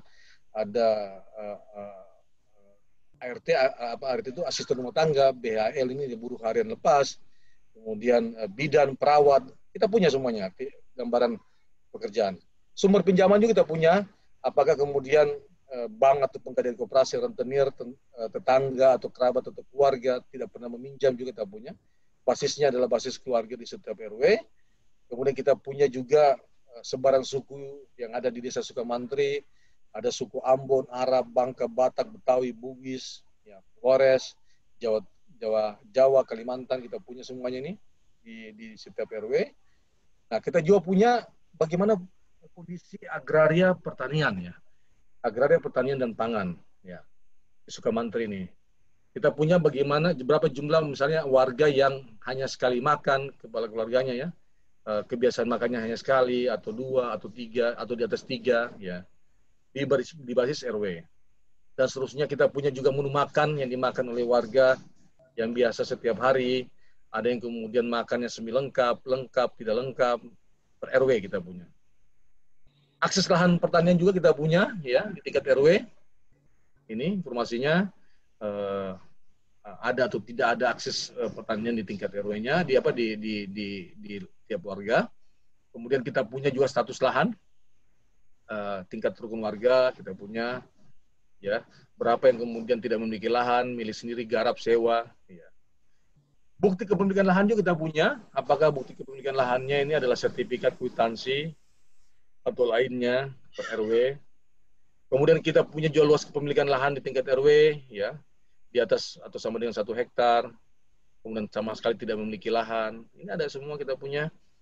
Dan juga kita punya, nah ini lagi dibuatkan petanya oleh kawan-kawan, perumahan dan pemukiman Desa Sukamantri, berapa yang kemudian memiliki kondisi lantai yang dari semen, tanah, ubin atau tegel atau kayu. Kemudian bilik dan tembok ya, dindingnya, kondisi atapnya, apakah rumbia, genteng, atau asbes, atau seng, ya. Kemudian ketersediaan jamban rumah, memiliki jamban atau tidak. Kemudian status kepemilikan rumah, apakah menumpang, milik sendiri, atau sewa. Dan juga kita punya bagaimana gambaran kesehatan oleh warga. Ada 39 kesehatan, ya, ada 39 jenis penyakit yang diderita oleh Desa Sukamantri, ya, ada sinusitis, amandel, ambeien, anemia, tumor rahim, asam lambung, dan seterusnya, berbasis RW. Kemudian kita juga punya data tentang BPJS, ya, yang kelas 1, kelas 2, kelas 3 subsidi atau tidak ikut BPJS, masih banyak juga yang tidak ikut BPJS ini. Kemudian komunikasi apa yang digunakan oleh desa, ya, internet, radio, internet televisi, koran, dan seterusnya, basisnya adalah basis RW. Kita juga punya kepemilikan HP anggota kepala keluarga, berapa anggota kepala keluarga yang memiliki HP 1, 2, 3, 4, bahkan juga ada anggota keluarga yang memiliki HP 5 loh. Ya. Jadi seluruh keluarga memiliki 5 HP di dalam satu keluarga. Ini kita punya juga informasinya. Kita juga punya penggunaan alat komunikasi, apakah kemudian HP Android, HP non-Android, telepon kabel, bahkan ada juga yang tidak memiliki sama sekali. Ya. Ini kita bisa masih menemukan keluarganya. Nah, semua itu adalah contohnya seperti ini. Ini kebetulan yang Sukamantri belum kita bangunkan algoritmanya. Tapi kalau yang desa Sukadamai kita sudah membangun algoritmanya. Kita bisa menghitung berapa jumlah pohon. Ya, ini hasil identifikasi algoritma pada potensi kebun campuran. Ya, tadi dari Land News kemudian kita gambarkan, oh ternyata jumlah pohon duku di situ 1490, duren sekian, jengkol sekian, kelapa sekian, pala, petai, rambutan, sengon. Ya, kita punya sebaran-sebaran pohon yang ada di desa. Nah, dengan demikian semua itu kemudian kita bisa lihat potensinya dengan baik, ya, seperti ini, ya, seperti ini. Nilai ekonomi tergambar nantinya. Jadi misalnya tadi kita punya kebun campuran, ternyata nilai ekonominya kebun campuran, ya, di mana kemudian di dalamnya ada duku, duren, jengkol, kelapa, sengon, ya, ada potensi sebanyak 13,25 M, ya. Potensi kebun campuran itu kalau digarap secara serius oleh desa. Hortikultura dan sawah itu kurang lebih sebanyak 11,45 M per tahun. Nah, jika itu kemudian dikembangkan, maka potensi ekonomi desa itu adalah 24,7 M. Ini hanya 2 komoditas, belum lagi kemudian komoditas-komoditas lainnya, ya. Kalau kita ukur dan kemudian kita analisis lebih jauh lagi. Nah, ini saya kira contoh-contoh fitur yang kita miliki di ini. Nah, yang terakhir adalah saya ingin memberikan gambaran kepada Bapak Ibu sekalian. Yang menariknya adalah kita bisa memberikan gambaran tentang kebutuhan pangan. Ini yang sebenarnya perlu kita cermati dengan baik. Di Sukamantri, ya, kemarin ketika kita melakukan sensus, saya juga kemudian terkaget-kaget. Kebutuhan beras per bulannya itu 98,80 ton. Beras saja nih. Singkong itu 7,60. Daging 1,52 ton. Daging ayam 22,22 ton. Ikan segar 6,29 ton. Ikan kering atau asin 2,26 ton. Semua jenis makanan yang dikonsumsi, ya, oleh rumah tangga kita punya. Nah, identifikasi saya di Sukamantri itu 28 jenis makanan, ya, yang dikonsumsi oleh mereka. Dan berapa kemudian potensialnya tergambar. Bukan lagi potensi sebenarnya ini. Ini existing per bulan yang mereka makan. Ya. Nah, ini kan sebenarnya pasar. Saya berpikir bahwa ada kebutuhan yang bisa diproduksi oleh desa, tapi ada juga kebutuhan yang tidak bisa diproduksi oleh desa. Seperti beras misalnya, tidak semua desa bisa memproduksi. Gula juga nggak semua, kopi juga nggak semua. Tapi di sinilah pentingnya kerjasama antar desa. Nah, kalau semua desa punya kemudian gambaran ini secara utuh, maka dengan mudah kita akan kemudian memberikan apa yang kemudian dibutuhkan oleh desa A bisa ditopang dengan desa B atau sebaliknya.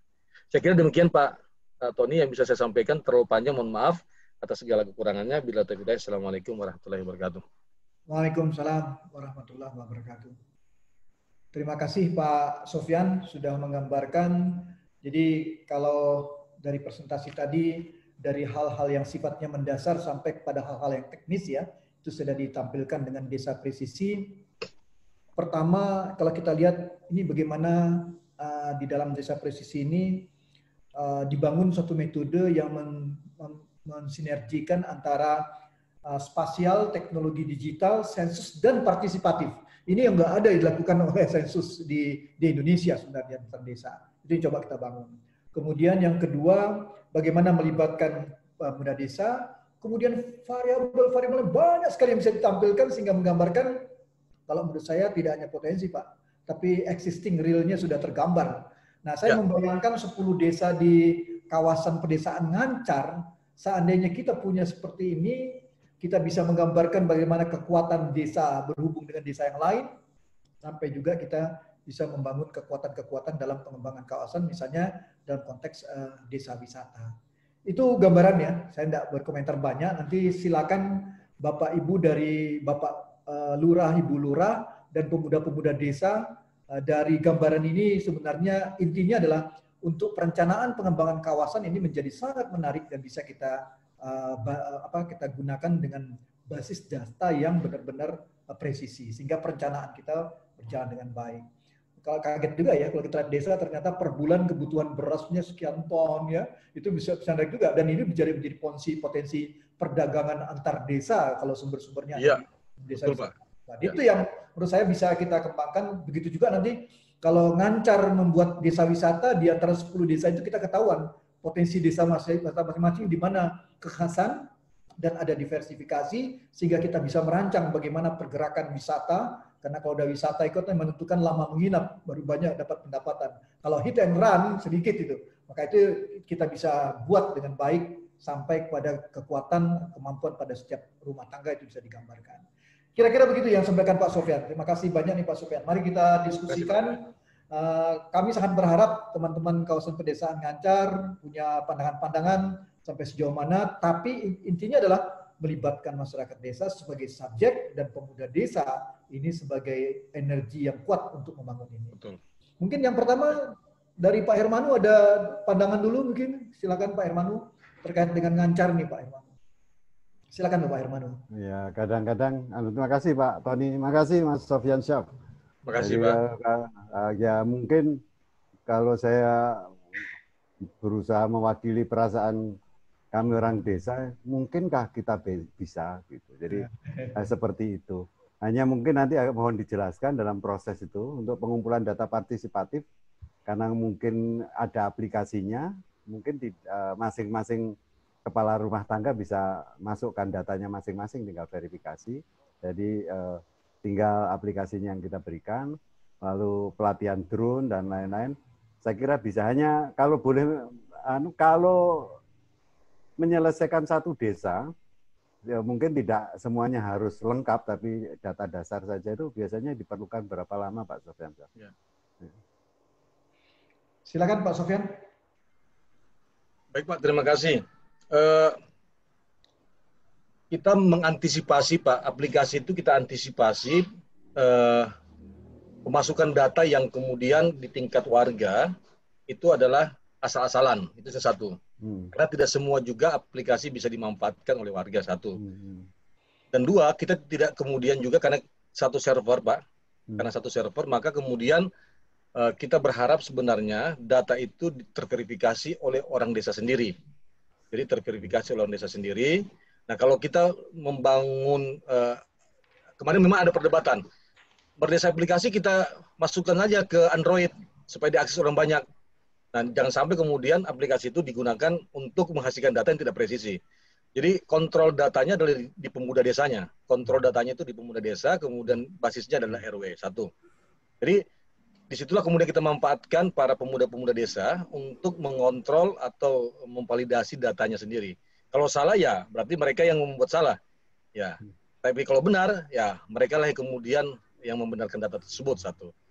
Nah, pengalaman kami Pak Hermanu, jadi kalau 3.463 KK, 12.009 jiwa, itu diselesaikan selama 1 bulan. Hanya 1 bulan. Dengan memanfaatkan pasukan, ini pasukan pemuda desa itu, kita utus masing-masing RW itu paling minimal 5. Jadi misalnya dalam desa itu ada 10 RW, berarti kita butuh 50 RW, 50 pemuda desa. Nah, kalau di situ 5 RW, berarti kita butuh sekitar 25 pemuda. Kemudian dibantu oleh IPB, ya. Kemarin kita gunakan relawan-relawan dari PSP3, ya waktu di Sukamantri, karena kemarin pada saat pandemi kita turun 5 orang kita butuhkan, 5 orang. Jadi 5 orang supervisi namanya. Supervisi itu adalah untuk melakukan data clearing. Jadi 5 orang kita pakai untuk meng-clearing data sensus, ya, sensus yang dilakukan bersama-sama pemuda desa tadi. Kemudian kita butuh 3 orang tenaga spasial, 3 orang tenaga spasial, 1 penerbang dan 1 tenaga IT. Ya, nah IT itu yang kemudian mengontrol dinamika aplikasi. Biasanya ada error di tengah jalan, kemudian dia langsung tanggap untuk kemudian memperbaiki aplikasinya atau melihat celahnya. Jadi tidak membutuhkan waktu lama, ya biasanya sekitar 30 menit sudah selesai, jadi mereka bisa jalan lagi. Nah, itu komposisinya Pak Hermanu, jadi dengan stok pasukan seperti itu kita bisa selesaikan selama 1 bulan. Nah, ini sekarang kita lagi exercise di Cilongok, dengan di Bekasi tepatnya di pantai Bahagia tuh nama desanya. Nah, kita mau melihat di situ adalah desa yang relatif hampir urban. Kalau yang kemarin itu adalah semi urban, ya. Kalau di Bekasi ini hampir urban, kemudian di Cilongok ini desa betul-betul rural, ya. Betul rural. Jadi kalau kemarin di Sukadamai dengan populasi kepala keluarga 1.200 orang, 1.200 kepala keluarga, kita bisa menyelesaikan hanya 2 minggu. 2 minggu atau 3 minggu paling lama kemarin. Jadi asumsi saya kecepatan pengambilan data sangat ditentukan dari pasukan pemuda-pemuda desa yang ada untuk kemudian menginput data yang menginput data yang telah kita lakukan. Itu demikian Pak Hermanu yang bisa saya sampaikan. Ya, ini saya mohon maaf untuk Ibu Lurah, Pak Lurah semua. Kadang-kadang mendengarkan Pak Somfiansah jadi membangun mimpi juga begitu. Andai kata itu ada super komputer, kalau masing-masing desa dibekali dengan komputer yang bagus, lalu teman-teman di desa dari dilatih, saya kira dengan waktu 1 tahun gitu, pelan-pelan itu pendataan bisa dilakukan, updating setiap 5 tahun sekali, untuk melihat ulang, saya kira bukan sesuatu yang tidak mungkin dilakukan. Jadi saya ngimpi juga ini, Ibu dan Bapak kepala desa di Ngancar, kalau ada malaikat lewat begitu, dengar begitu, pelatihannya di masa pandemi seperti sekarang, nanti pelaksanaannya mungkin bisa juga, kita bisa jadi Kecamatan Ngancar, mungkin masing-masing desa punya data tapi belum terhubung satu dengan yang lain. Nanti di kecamatan ada yang interconnected, saya kira kita bisa bangun sistemnya itu. Jadi andai kata itu nanti ada malaikatnya, ada yang lewat dengar gitu, jadi mohon dukungannya aja. Barangkali tiba-tiba dalam 1 tahun ada kebanggaan lah di antara kita di Ngancar, dan seperti tadi yang saya katakan, kemungkinan ini masakan juga yang bisa menggabungkan asam di laut, garam, asam di laut, garam di laut, asam di gunung, itu bisa. Moga-moga mimpi. Saya agak nakal, kebetulan ada Pak Wah di sini.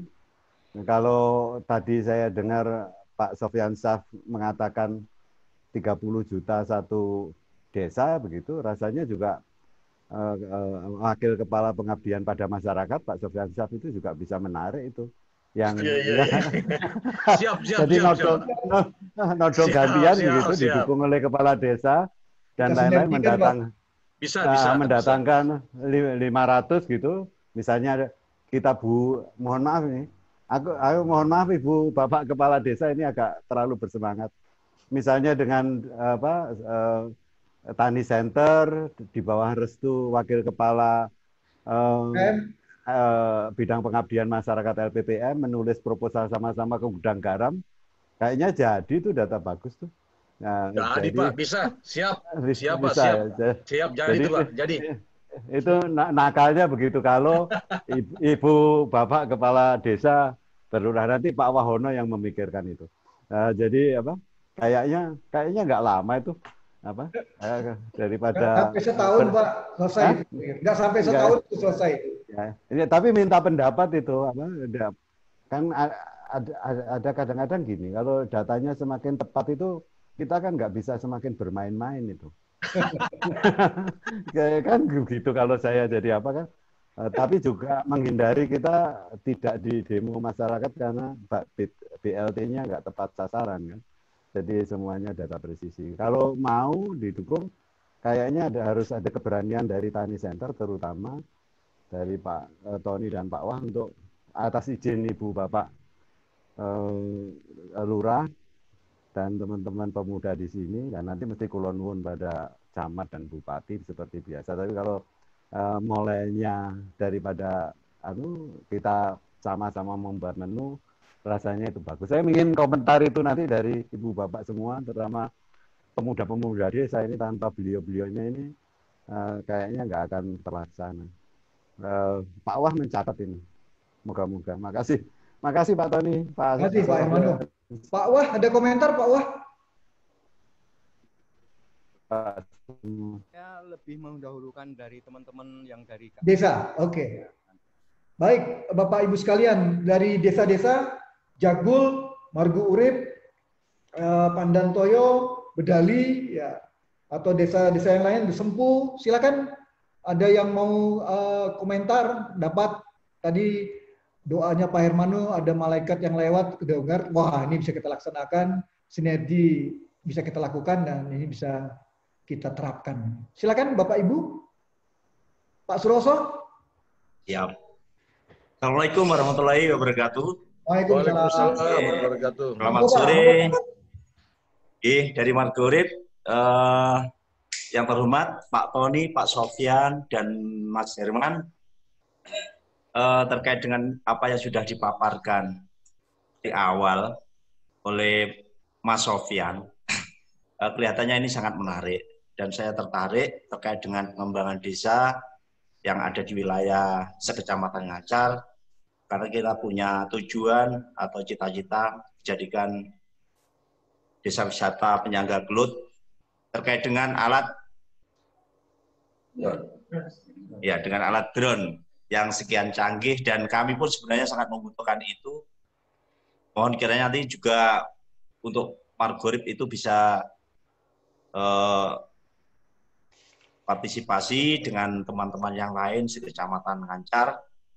Dengan adanya itu, setidaknya kami insya Allah itu merupakan solusi bagaimana kita bisa menggali potensi desa-desa di sekecamatan Ngancar. Harapan kami dengan adanya presisi ini, program presisi ini bisa benar-benar mengakomodir kaitannya dengan alat teknologi yang bisa untuk memfasilitasi tujuan desa sekecamatan Ngancar. Saya kira demikian, dan nanti disambung dengan Bapak Kepala Desa yang lain, Pak Tony. Ya. Terima kasih Pak Suroso. Assalamualaikum warahmatullahi wabarakatuh. Waalaikumsalam dari Margo Urip. Kita tampung dulu ya. Nanti Pak Sofyan bisa diidentifikasi. Silakan dari desa yang lain. Ibu Lurah, ada Ibu Lurah? Atau Pak Sempu, Pak. Sempu, Pak. Pak Suroso, Pak Sempu ya? Pak Eko. Enggak, Pak. Assalamualaikum warahmatullahi wabarakatuh. Waalaikumsalam, Pak Eko. Geng Sonten, Bapak-Bapak Sedoyo, Pak Hermano, dan kawan-kawan semuanya. Jadi, terkait dengan data, memang data presisi ini memang bukan lagi sebuah keinginan ya kalau saya melihat, itu kan kebutuhan desa. Karena memang saya akui di desa Sempu sendiri pun terkait dengan data ini juga masih tumpang tindih, masih banyak kekurangannya. Dan ini sebenarnya kalau Sempu sudah mengawali bagaimana membangun sebuah sistem data yang baik. Namun juga yang perlu diperhatikan adalah bagaimana kerjasama semua pihak. Artinya dengan desa-desa sebelah, kemudian dengan level di atas kita. Karena yang terjadi di Sempu, Pak, kemarin atau hari ini, kita sudah membangun sebuah sistem data. Dan itu juga kita mencoba untuk mulai menyajikan data dalam bentuk spasial maupun data yang lain. Tapi di lingkup Pemda juga, itu juga ternyata supportnya juga ya lani-lani saja. Artinya kemarin kita sudah menggebu-gebu membuat data, dan kita punya website yang terintegrasi dengan Kominfo kabupaten. Tapi di sisi lain ketika data ini mulai kita update dan sebagainya, ternyata servernya di kabupaten putus dan sebagainya. Artinya kan kita butuh jaringan semua pihak karena nggak bisa sendiri-sendiri. Yang kami alami seperti itu. Jadi bahkan kita juga sudah beli drone sendiri. Kita sudah punya drone sendiri untuk mencoba itu karena untuk fasilitas misalkan kegiatan, kemudian juga untuk pemetaan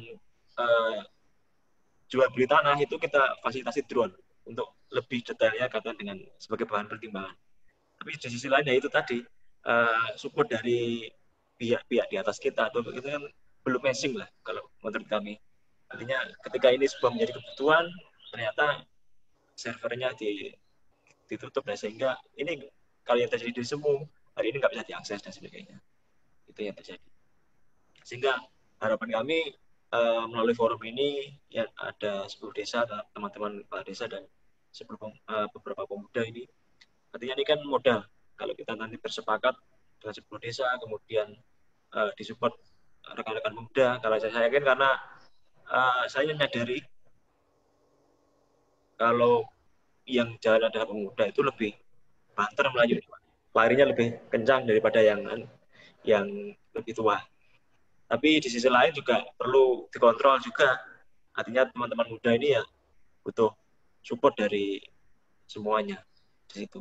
Kalau ini berjalan artinya nanti di sisi bawah atau di sisi ini kita sepakat, nantinya nanti dilingkan dengan kabupaten juga oke, itu baru akan terlaksana. Saya menyambut baik dan sangat ini menjadi impian Desa Semu sejak awal sebenarnya terkait dengan desa presisi seperti ini. Terima kasih, Pak.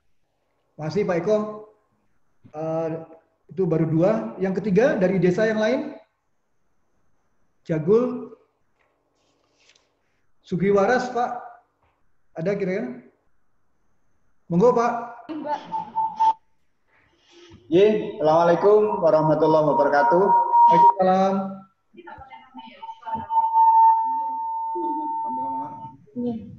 Pak Tony, Pak Sopyan, Pak Hermanu yang kami hormati, dan juga seluruh kepala desa se-Kecamatan Ngancar dan seluruh yang hadir pada forum ini.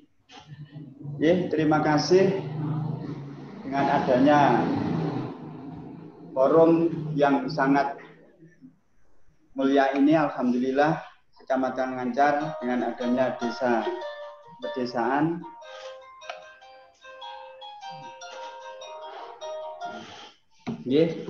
dengan penjelasan-penjelasan yang sudah disampaikan oleh Pak Tony, Pak Sopyan, dan Pak Hermanu tentunya sudah panjang lebar dan alhamdulillah itu sangat menarik sekali, terutama bagi kami desa-desa yang ada di Kecamatan Ngancar, terutama desa kami, Desa Sugiwaras.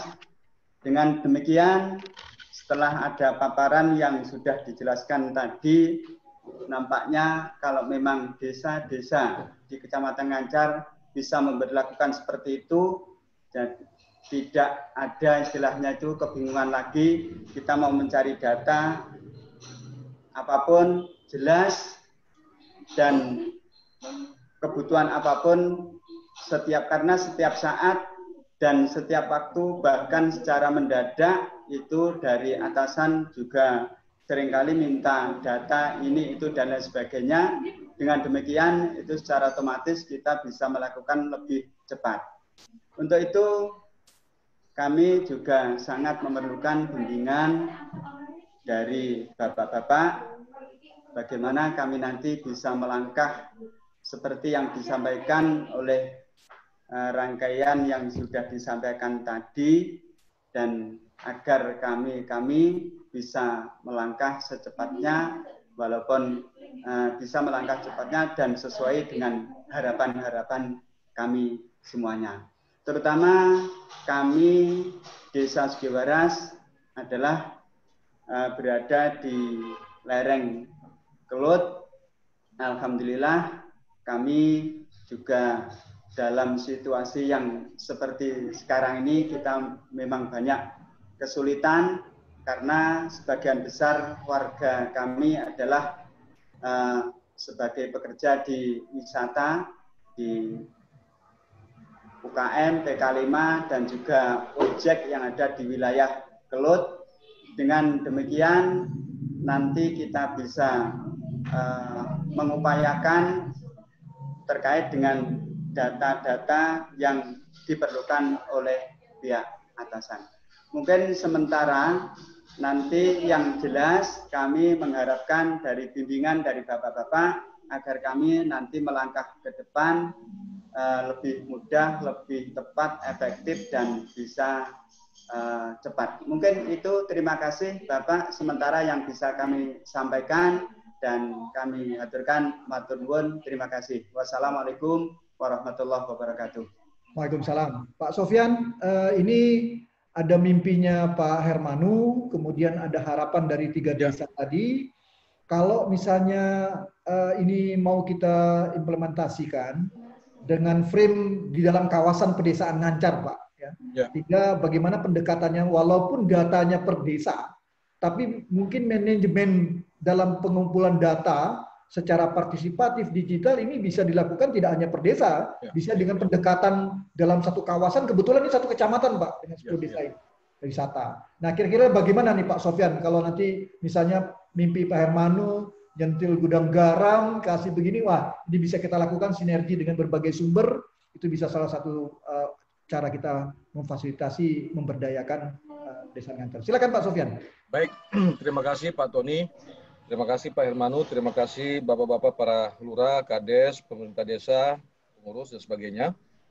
Yang pertama, saya menyambut baik dengan ajakan Pak Hermanu. Kalau itu mau disegerakan mimpi itu, insya Allah pasti terwujud lah. Kami bermodalkan dengkul juga Pak sebenarnya. Bermodalkan pikiran, ya, semangat, tapi bisa terwujud, alhamdulillah. Nah, artinya nanti kalau 10 desa dalam satu kecamatan Ngancar ini Pak, ini hanya dibutuhkan satu superkomputer yang harganya 49 juta. Ya. Satu superkomputer 49 juta, dan kita butuh drone, itu 2 saja Pak. Kalau ada drone yang sudah dimiliki oleh desa, tidak perlu membeli lagi kan. Jadi harga drone itu juga yang sudah sekarang yang Mavic, dia bisa terbang kiri kanan, muka depan, itu dengan jelajah 2 km, itu dalam setiap 15 menit bisa mengcapture 350 hektar, itu sudah sangat luar biasa saya kira. Jadi dua drone 40 juta, kemudian superkomputer 49 juta, jadi kita hanya membutuhkan infrastruktur 89 juta. Nah, dengan modal itu, ya, modal infrastruktur itu sudah bisa kita lakukan apa saja untuk penggalian data yang ada di desa. Jadi kita tidak perlu membutuhkan banyak biaya. Ya, saya kira biaya yang paling banyak nanti itu kan sebenarnya mau nggak teman-teman enumerator nanti atau teman-teman pemuda desa ikhlas memberikan tenaganya, pikirannya untuk mengkolek data di tingkat desa. Nggak perlu dibayar kan. Jadi saya pikir itu yang kemudian bisa kita lakukan. Atau nanti Pak Hermanu misalnya LPPM dalam hal ini pengabdian pada masyarakat di tahun depan ya menganggarkan untuk mengirimkan pasukan untuk mengajar ya ke sana. Jadi tidak perlu kemudian kami dibayar ya. Kami perlu dengan dana IPB sendiri kita bisa mengalokasikan kemudian mengirimkan pasukan untuk mengajarkan drone, bagaimana menginput data, bagaimana kemudian membuat peta dan seterusnya. Jadi sebenarnya kalau dikerjakan bersama-sama sangat murah, sangat relatif murah. Kita hanya membutuhkan infrastruktur. Dan juga tadi sarannya Pak Eko memang ya, kalau kita ingin membangun network, berarti kan kita harus butuh infrastruktur jaringan yang kuat. Nah, memang ini peran kabupaten. Tetapi dengan pengalaman kita dengan Pak Tony, desa broadband ya Pak Tony ya, ini bisa kemudian kita alokasikan waktu atau membuat atau komunikasi dengan pihak Kominfo untuk kemudian memperkuat jaringan di Ngancar, Kecamatan Ngancar ini untuk 10 desa. Saya kira sangat realistik dan ini bukan mimpi, tetapi ini bisa menjadi kenyataan. Karena kami sudah juga bisa melakukan dan ajakan Pak Hermanu ini sangat luar biasa kalau teman-teman Ngancar optimis. Tinggal menyiapkan pemuda-pemuda desanya saja yang ingin mengambil data kemudian tidak dibayar misalnya. Kalau dibayar, kalau kita biasanya karena memberikan semangat pemuda desa, kemarin kebetulan ada saja yang ingin membiayai orang lokal. Dibilang Pak Sofian kalau disuruh jalan kasihan itu mereka uang minumnya, kasihlah satu rumah Rp5.000 misalnya kan. Nah satu rumah, jadi setiap satu bangunan rumah kita upahkan ke pemuda desa tuh 5.000. Jadi mereka pengganti uang makan dan uang capek, uang lelah lah. Nah itu yang kita alokasikan sebenarnya kemarin. Dan sangat mudah. Dan ini nanti dibuatkan SOP-nya, ya SOP penggunaan drone di tingkat Kecamatan Ngancar. Kemudian untuk superkomputernya ini sebenarnya untuk menyimpan data. Karena begini, data ini sangat data presisi. Apapun kemudian bisa kita gunakan dan kita manfaatkan. Jadi kalau bocor di pengguna-pengguna data yang tidak bertanggung jawab, ini agak repot. Jadi memang security datanya menjadi penting. Server kita tidak kemudian berharap banyak untuk kemudian tersimpan dengan baik datanya karena itu bisa dimasuki oleh hacker. Untuk itu dibutuhkanlah superkomputer. Nah, superkomputer inilah yang bisa mengupdate nanti setiap waktu perkembangan data yang ada. Saya kira mimpi Pak Hermanu kalau kita ingin kerja bersama akan bisa terwujud dengan cepat, dengan semangat para pemuda-pemuda desa di 10 desa Kecamatan Ngancar ini bisa terwujud. Selanjutnya Pak, yang lainnya Pak Eko, kemudian Pak Suroso, kemudian Pak Lurah dari Sugiwaras. Ya. Saya kira senada semua. Ya tinggal monggo kami dari LPPM akan siap berkolaborasi ya, siap berkolaborasi untuk mensupport Kecamatan Ngancar untuk merealisasikan data desa presisi ini. Jadi kita bisa kolaboratif budget lah. Mungkin IPB mengirimkan pasukannya ke sana untuk mendidik, nanti teman-teman yang kemudian mengerjakan, ya, melatih, misalnya kita butuh seminggu lah. Seminggu kita butuh pelatihan untuk teman-teman bisa menerbangkan drone dengan baik, kemudian bisa membuat peta dengan baik, kemudian bisa menginput data dengan baik, mengaplikasikan berdesa aplikasi dengan baik. Nah itu dasar-dasarnya bisa kita ajarkan. Nanti kita kirimkan, kita gunakan pembiayaan dari lembaga kami, LPPM. Kemudian teman-teman menyiapkan superkomputernya, menyiapkan drone-nya, ya, itu dengan mudah lah kita lakukan. Nanti kita saling berbagi. Saya kira demikian Pak Tony. Oke, jadi dengan kolaborasi tampaknya ini menjadi lebih murah Pak. Ya. Secara manajemen juga bisa lebih efisien Pak kita lakukan ini. Karena dalam kawasan 10 desa ini bisa kita terapkan dengan baik ya. Bagaimana strateginya? Saya pikir teman-teman di Ngancar juga sudah punya strategi-strategi bagaimana kita bekerja sama dengan para pemuda gitu ya. Dengan tadi Pak Sofian memberikan contoh-contoh seperti itu bisa kita lakukan Pak. Ini satu. Karena ini menjadi dasar bagaimana perencanaan kita nanti itu benar-benar akurat gitu ya. Akurat dengan presisi yang tinggi sehingga kita bisa bikin perencanaan yang baik dan mencari potensi-potensi, celah-celah yang bisa kita kembangkan di antara 10 desa ini dalam konteks di kaki Gunung Kelut ya untuk pengembangan kawasan desa wisata. Kami dari ini LPPM Tani Center siap ini mencoba untuk memfasilitasi tadi ya kalau bisa dilakukan. Saya pikir Pak Sofian ini kita juga punya satu di timur nih Pak ya, di Jawa Timur punya Jawa ya, tidak hanya di Jawa Barat tapi Jawa Timur, Jawa Tengah juga sudah ada ya. Coba kita kembangkan dengan kekhasan tentang kawasan pedesaan berbasis pariwisata. Yang lain, Bapak Ibu Kepala Desa, Bu Lurah,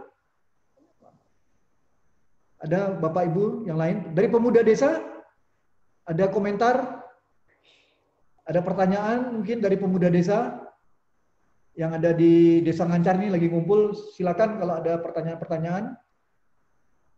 Kalau di sana sudah asar, nah Pak ya, udah lewat ya. Jawa Timur. Dari Desa Babadan, Pandai Manggis, kemudian mana? Dari Kujang silakan. Atau Pak Wah, ada komentar Pak Wah? Ya Pak Tony, selamat sore kawan-kawan semuanya. Saya itu biasanya penganut PRA, jadi ada prinsip ignorance, tidak usah cari di gitu. Ini pelajaran baru bagi saya untuk switching. Saya hanya satu aja. Ini desa menjadi sangat terbuka, telanjang di hadapan orang banyak. Maksudnya saya jadi tahu di mana segala macamnya. Ini menjadi ya tanda bahaya lah menurut saya. Jadi yang paling penting bagi saya adalah bagaimana teman-teman di desa mampu berpartisipasi dalam pemanfaatan datanya, bukan dalam pengambilannya. Oke, pengambilannya akan partisipasi, tapi nanti di pemanfaatannya juga loh, bukan hanya sekedar jadi petanya itu berhasil tidak. Saya kira yang paling penting adalah bagaimana memanfaatkan data untuk pengembangan desanya. Itu yang penting karena saya kemarin baru aja melatih tentang Prodeskel. Di sana ada data dasar keluarga, ada data potensi, ada data pengembangan. Ini ada yang baru lagi kan. Nanti bagaimana redundant atau seperti apa. Tapi ini saya kira lebih menyempurnakan apa yang sudah ada di Kemendes ya. Untuk itu saya lagi berpikir apa ya kira-kira yang bisa dimanfaatkan ketika data itu sudah tersedia. Paling tidak misalnya satu, untuk mengukur sistem pangan desanya. Berapa luas lahan, berapa jumlah produksinya, berapa produksi berasnya, tanaman yang lain, terus kemudian jumlah desanya konsumsinya berapa, itu mungkin bisa jadi perencanaan untuk apakah kita perlu mendatangkan beras atau tidak. Kemudian juga tentang pengembangan desa berbasis pada tapak ekologinya. Ada sebenarnya kalau jumlah sekian KK itu butuh kuburannya berapa luas, tempat sampahnya berapa luas, supaya desanya lebih tertata. Itu mungkin bagaimana memanfaatkan itu. Kemudian juga tentang kerjasama antar desa, terutama di pemasaran, atau mungkin pemasaran kolektif. Itu yang saya dari tadi mencari sebenarnya kalau sudah ada data ini, apa yang bisa dimanfaatkan oleh masyarakat desa. Saya kira itu saja Pak Tony, saya masih belajar mencari-cari kira-kira kalau data semedian terbuka gini harusnya desanya bisa memanfaatkan lebih dari sekedar untuk ya bisa sih untuk suplai data ke atasan, tapi sebenarnya kan masyarakat desa harusnya lebih banyak memberikan menerima manfaatnya dibandingkan orang lain. Saya kira itu Pak Tony. Ya, Pak Wah, jadi kalau dari pernyataan Pak Wah ini kan bagaimana soal pemanfaatan. Kalau dari kacamata pemberdayaan kan bagaimana dengan data desa presisi ini sebenarnya memunculkan kesadaran kritis masyarakat desa dan di kawasan bagaimana proses-proses pemberdayaan seperti yang ditanyakan Pak Wah tadi, apa manfaatnya bisa kita kembangkan. Nah mungkin Pak Sofyan bisa menjelaskan juga pengalaman selama ini Pak setelah ada ini kemudian bagaimana pemanfaatan itu dalam rangka pengembangan atau pemberdayaan masyarakat desa itu. Silakan Pak Sofyan. Baik, terima kasih Pak Tony, Pak Wah, makasih. Memang the next-nya itu, dan sudah kita lakukan juga sebenarnya, Pak Wah, itu adalah menghitung sebenarnya dengan data yang sangat presisi tersebut, kita menghitung pemanfaatan untuk desa. Contoh kasus tadi kita menghitung potensi ya, potensi kebun campuran dan kemudian potensi sawah. Tapi menghitung itu nggak perlu lagi kita hitung satu persatu karena sudah ada teknologi ya. Kita buatkan artificial intelligence-nya, kemudian dia menghitung sendiri. Nah itu sudah kita buatkan juga sebenarnya satu. Kemudian kedua, kemarin teman-teman kita, adik-adik mahasiswa kita, termasuk anak bimbing saya, itu menghitung jasa landscape, Pak. Jadi jasa landscape itu sebenarnya apa saja yang kemudian bisa diuangkan ya oleh desa, tetapi tidak disupport dengan regulasi yang ada. Jadi itu bisa menjadi bahan perjuangan oleh desa, bahwa saya ini loh sudah memelihara hutan saya, sekian kemudian hutan saya itu menghasilkan karbon dan sebagainya itu kemudian potensial yang dilakukan. Sudah juga kita hitung. Yang kedua, kita juga sudah menghitung sebenarnya berapa kemudian daya dukung lahan ya. Daya dukung lahan sehingga kemampuan desa dalam mengkonsumsi pangan yang kemudian dihasilkan dari desa itu sendiri. Apakah dia kemudian impor atau kemudian ekspor. Sebenarnya variabel-variabel itu sudah banyak penelitiannya, sudah sangat banyak. Cuma yang menjadi persoalan adalah datanya tidak ada. Jadi kenapa kita kami konsen itu kemudian adalah untuk menghasilkan data itu, ya memang betul kata Pak Wah tadi bahwa desa menjadi telanjang, ya desa menjadi telanjang. Tetapi bagi saya Pak Wah, ya seperti semboyan saya di sini Pak Wah, ya. Jadi saya ingin mengatakan bahwa data desa presisi ini dibutuhkan untuk apa? Mencegah para pendosa pembangunan, Pak. Pendosa pembangunan yang senang menaksir angka-angka. Ini yang kemudian Bagus ini. yang terjadi, Pak, yang terjadi hari ini. Jadi banyak pendosa-pendosa pembangunan ini memanfaatkan data ya untuk kepentingan-kepentingan pribadinya. Saya terilhami dengan sebenarnya, ini bahan bacaannya Pak Tony sebenarnya ketika saya sekolah S2. Pak Tony kemudian pernah memberikan bacaan itu Mabul Haq ya. Mabul Haq itu peraih Nobel ekonomi. Sebenarnya dia bukan orang ekonomi, orang sosial, tetapi dia mengatakan 7 dosa pembangunan. Salah satunya adalah memainkan angka-angka. Nah, memainkan angka-angka ini dampaknya banyak sekali, Pak. Contoh kasus misalnya, kalau kita kemudian main di sektor pertanian, ya, kita main di sektor pertanian. Di sektor pertanian, ya, lucu sekali sebenarnya. Kalau kemudian ada subsidi pupuk, ya, itu luas lahan itu semakin banyak, Pak. Semakin banyak itu. Tetapi kalau kemudian dihitung berapa produksi, lahan semakin menyusut. Nah, itu kepentingan-kepentingan. Nah, ini yang saya sebut dengan namanya pendosa-pendosa pembangunan itu, Pak. Pendosa-pendosa pembangunan. Nah, kalau Pak Tony mengatakan bahwa data desa presiden adalah salah satu pendekatan untuk pendekatan kritis untuk kemudian ya memulai dari desa. Sebenarnya kesejatian pembangunan itu berada di desa dan ini dibutuhkan. Cuman memang saya sepakat dengan Pak Wah tadi, kita harus memikirkan agar desa yang menjadi telanjang ini ya ini harus di-keep juga informasinya, jangan sampai orang-orang juga memanfaatkan. Nah, ini yang saya lagi pikirkan Pak Wah. Terima kasih atas masukannya. Saya lagi pikirkan memang bagaimana security datanya, Pak. Karena security data itu menjadi penting.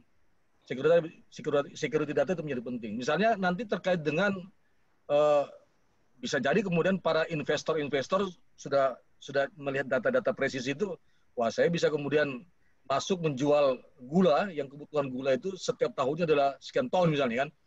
Udah saya hancurkan kemudian yang ada dan sebagainya. Tetapi kalau kita memperkuat kelembagaannya dan data itu kemudian mendevelop desa, ya, saya kira itu yang kemudian menjadi kekuatan utama. Nah, dengan demikian saya agak menyaksikan negara bisa menghasilkan itu, Pak. Hanya desa yang bisa menghasilkan. Negara itu tidak bisa menghasilkan data seperti ini. Hanya desa. Kenapa? Karena negara punya kepentingan yang sangat banyak. Dari kepentingan kiri sampai kanan mentok itu semua dia punya. Tetapi kalau desa, ya saya berharap ya tadi seperti yang disampaikan oleh Pak Wah tadi bahwa betul-betul pengembangan desa berbasis tapak ekologinya bisa terjadi dengan baik. Dan memang kalau kita mulai dengan contoh-contoh akan dengan sendirinya desa-desa lain akan mengikut. Saya kira demikian Pak tanggapan saya sedikit dari Pak Wah. Terima kasih Pak Wah, Pak Sofyan. Ini jadi mengingatkan kita bagaimana nanti ini menjadi memunculkan kesadaran kritis. Tapi hati-hati juga dengan telanjang tadi. Tampak ini soal kecepatan, Pak. Siapa yang lebih cepat ini? Orang dari luar atau kita memperkuat kelembagaan di desa sehingga bisa memdaya gunakan data ini sehingga punya bargaining position yang lebih baik. Ini menurut saya tantangan juga bagaimana kita memulai dengan data yang presisi ya, Pak ya. Kalau enggak ya kapan kita bisa membangun tanpa pendosa-pendosa pembangunan yang memainkan angka-angka seperti Mabul Haq mengatakan itu. Itu menarik juga kalau kita lihat. Oke. Ada lagi Bapak Ibu sekalian? Bapak Ibu Kepala Desa? Halo? Pak Eko tadi masih mau komentar nggak Pak Eko? Ini tadi kita sudah ada pemikiran bahwa pendekatan teknis secara manajemen bisa kita lakukan dengan efisiensi yang bagus ya Pak Sofyan ya. Bisa kita lakukan dengan efisiensi, tapi coba kita atur. Yang kedua, harus ada kolaborasi antara kami di IPB dengan teman-teman di desa, pemuda desa, dengan mungkin ada kelembagaan-kelembagaan lain yang bisa nanti membantu kita, itu bisa kita lakukan. Tapi tadi diingatkan oleh Pak Wah juga, nah ini bagaimana kita tidak hanya soal mengumpulkan data, tapi bagaimana juga bisa memanfaatkan data untuk meningkatkan kesejahteraan masyarakat di kawasan pedesaan Ngancar. Itu yang coba kita lakukan. Kira-kira kalau sudah tidak ada lagi, ya ini tinggal nanti kami Tani Center mencoba memfasilitasi ini, Pak Wah, kita memfasilitasi bagaimana langkah-langkah berikutnya. Ada mimpi satu sisi, ada harapan, kemudian ada juga pengalaman empiris yang dilakukan oleh Pak Sofyan. Ini 3 kekuatan yang perlu kita bangun nih. Ada mimpi, ada harapan, ada pengalaman. Coba kita bangun, kita sinergikan di dalam proses-proses bagaimana Tani Center menjadi hub untuk memperkuat kawasan pedesaan Ngancar. Kalau tadi kan contoh Pak Sofyan satu desa, tapi ini kita pendekatannya adalah kawasan. Walaupun secara teknis nanti dilakukan pendataan per desa, tapi pemanfaatannya tidak hanya untuk satu desa, tapi juga dengan kawasan itu bagaimana istilah saya nilai tambah itu dibangun di kawasan pedesaan Ngancar ini dengan pariwisatanya. Terakhir saya berikan waktu kepada Pak Hermanu untuk sekaligus nanti menutup ini Pak Her. Sebelum saya tutup nanti mungkin ada supaya langkah-langkah kita ini jelas. Tadi kan kalau kata kuncinya malaikat yang jalan ini melihat gitu Pak, bisa kita lakukan. Silakan Pak Hermanu sebagai penutup. Terima kasih Pak Tony. Sebenarnya nanti Pak Tony yang akan menutup. Lebih afdol. Saya komentar saja. Semuanya harus santai, tidak harus terburu-buru begitu. Ya. Rentangnya itu tidak harus dalam waktu singkat karena desa kan tetap aja, yang lain-lain bisa berubah tapi desanya ya tetap situ. Jadi mungkin waktunya agak ya supaya tidak terlalu tegang. Ini bahaya juga kalau data presisi itu dimanfaatkan oleh orang lain, terutama data presisi dimanfaatkan oleh orang lain. Jadi ini Ibu Lurah, Pak Lurah itu bahaya kalau kedengaran Pak Tony itu, karena Pak Tony itu sekretaris jenderal PDIP dia. Jadi supaya nggak tegang gitu. Dia yang ngomong yang ketuanya yang ngomong Pak, itu Ketua Umum PDIP Pak. PDIP itu apa? PDIP itu apa Pak? PDIP. Persatuan Duda-Duda Indonesia Perjuangan Pak. Jadi itu bahaya kalau data presisi itu diketahui. Jadi, tetapi saya kira kebersamaannya nanti Tani Center sebagai hub. Tani Center itu di bawah LPPM. Jadi sebetulnya kami itu anak buahnya Pak Sofyan. Jadi nanti ya kami akan mencoba dengan Mas Wahono untuk jadikan hub, lalu mencoba menjadikan itu jadi kenyataan lah. Saya kira peluang juga belajar bagi kita di pemuda desa, karena untuk menerbangkan drone itu juga ada SIM-nya, ada asosiasinya juga. Jadi itu juga nilai tambah bagi kawan-kawan di desa, pengetahuan, mengorganisasi data, dan lain-lain. Saya kira bagian dari penularan pengetahuan dan lain-lain itu bagian yang sangat penting untuk memeriahkan kehidupan bersama ini. Saya kira itu. Jadi nanti dijalankan secara tetap gitu. Toh kepala desa kan lama itu 8 tahun apa berapa tahun, jadi bisa 7 tahun ya.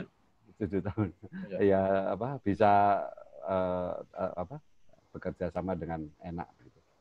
Saya kira itu Pak Tony. Makasih, mohon Pak Tony yang menutup. Baik.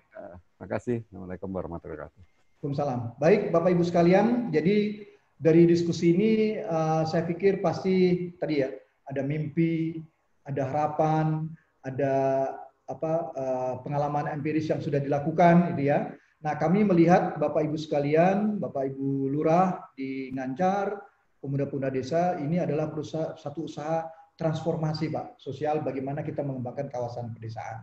Bagaimana strateginya, tadi kata kuncinya kita membangun kolaborasi. Kata Pak Hermanu, bertahap, ya.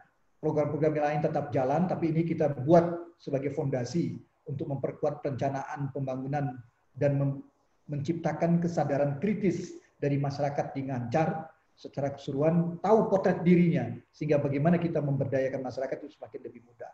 Itu ya. Kemudian bagaimana nanti dalam aspek manajerial ini dilaksanakan, selain dengan kolaborasi Bapak Ibu sekalian, ini dengan kerjasama 10 desa ya Pak Sofyan, kita bisa mendesain bagaimana menjadi efisien ya, kegiatan ini efisien dan efektif.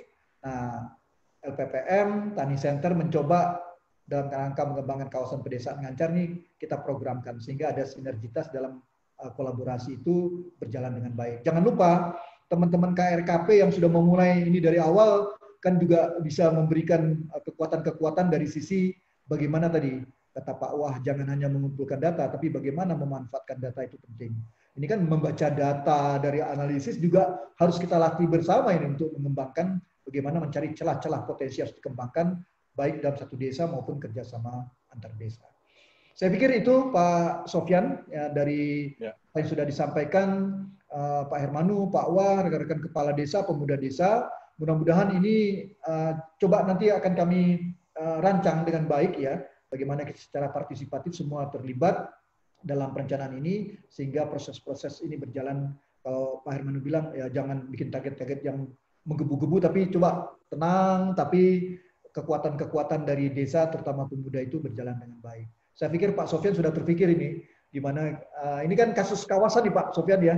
Yang lain kan itu kasus seperti desa-desa ya. Kalau kawasan kita kembangkan jauh lebih baik. Itu yang dapat kami sampaikan. Mudah-mudahan apa yang kita lakukan ini mendapatkan berkah dan karunia dari Allah Taala, dan ini langkah yang baik. Kata kunci tidak hanya mengumpulkan tapi memanfaatkan. Kalau supaya terlalu telanjang itu bisa dilihat, nah kata kuncinya kita harus memperkuat kelembagaan di desa dan kawasan Ngancar ini supaya kita bisa punya kecepatan yang lebih cepat dari yang lain untuk memberdayakan dan mengembangkan masyarakat Ngancar supaya lebih meningkat taraf hidupnya dan lebih sejahtera. Saya pikir itu Bapak Ibu sekalian, diskusi yang menarik, tidak dengan hal seperti ini menggugah banyak, kira-kira wah ini yang harus kita kembangkan di dalam pembangunan pedesaan. Akhir kata, terima kasih banyak atas pertanyaan Pak Sofyan, terima kasih banyak. Terima kasih, Pak. Ya, nanti bisa rekaman ini kita share. Mungkin juga ke proses-proses pengembangan yang lain di dalam melaksanakan desa presisi ini. Terima kasih banyak Bapak Ibu Kepala Desa, Pemuda Desa Ngancar, Pak Hermanu, Pak Wah, dan rekan-rekan Tani Center. Terima kasih banyak. Semoga kita tetap semangat, tetap sehat, dan ini bisa kita laksanakan. Amin. Amin. Billahi taufik wal hidayah. Assalamualaikum warahmatullahi wabarakatuh. Selamat sore, salam sehat semuanya. Terima kasih. Pak Hermanu, makasih Pak Hermanu. Terima kasih. Ini akan foto bersama. Jadi Mbak Silma, silakan difoto dulu Pak, dibuka. Foto bersama, mohon menghidupkan kameranya. Kameranya Mbak Silma akan mengambil foto supaya wajah-wajahnya kelihatan. Sertifikat akan segera dikirim bagi yang membutuhkan. Jadi ini Pak Prapto, Sekdes Badan bisa dibuka, Pemdes Sempu, Pak Eko. Wajah-wajahnya. Pak Agus, Desa Kunjang, bisa dibuka nih fotonya biar kita lihat. Boleh dipersilahkan Pak. Ya, silakan Mbak. Siapa yang mau foto ini? Saya. Untuk yang belum menyalakan kamera. Silakan nyalakan videonya. Ya. Sekdes Badan, Nadia Agustani siapa nih? Ini juga. 1, 2, 3. 1, 2, 3. Oke. 1, 2, 3. Terima kasih. Baik, sekali lagi terima kasih Pak Sofyan, Pak Hermanu, Pak Hermanu, Kepala Desa seluruhnya di Ngancar, Pemuda Desa. Ya. Mana sih langsung nyimpen? Masih.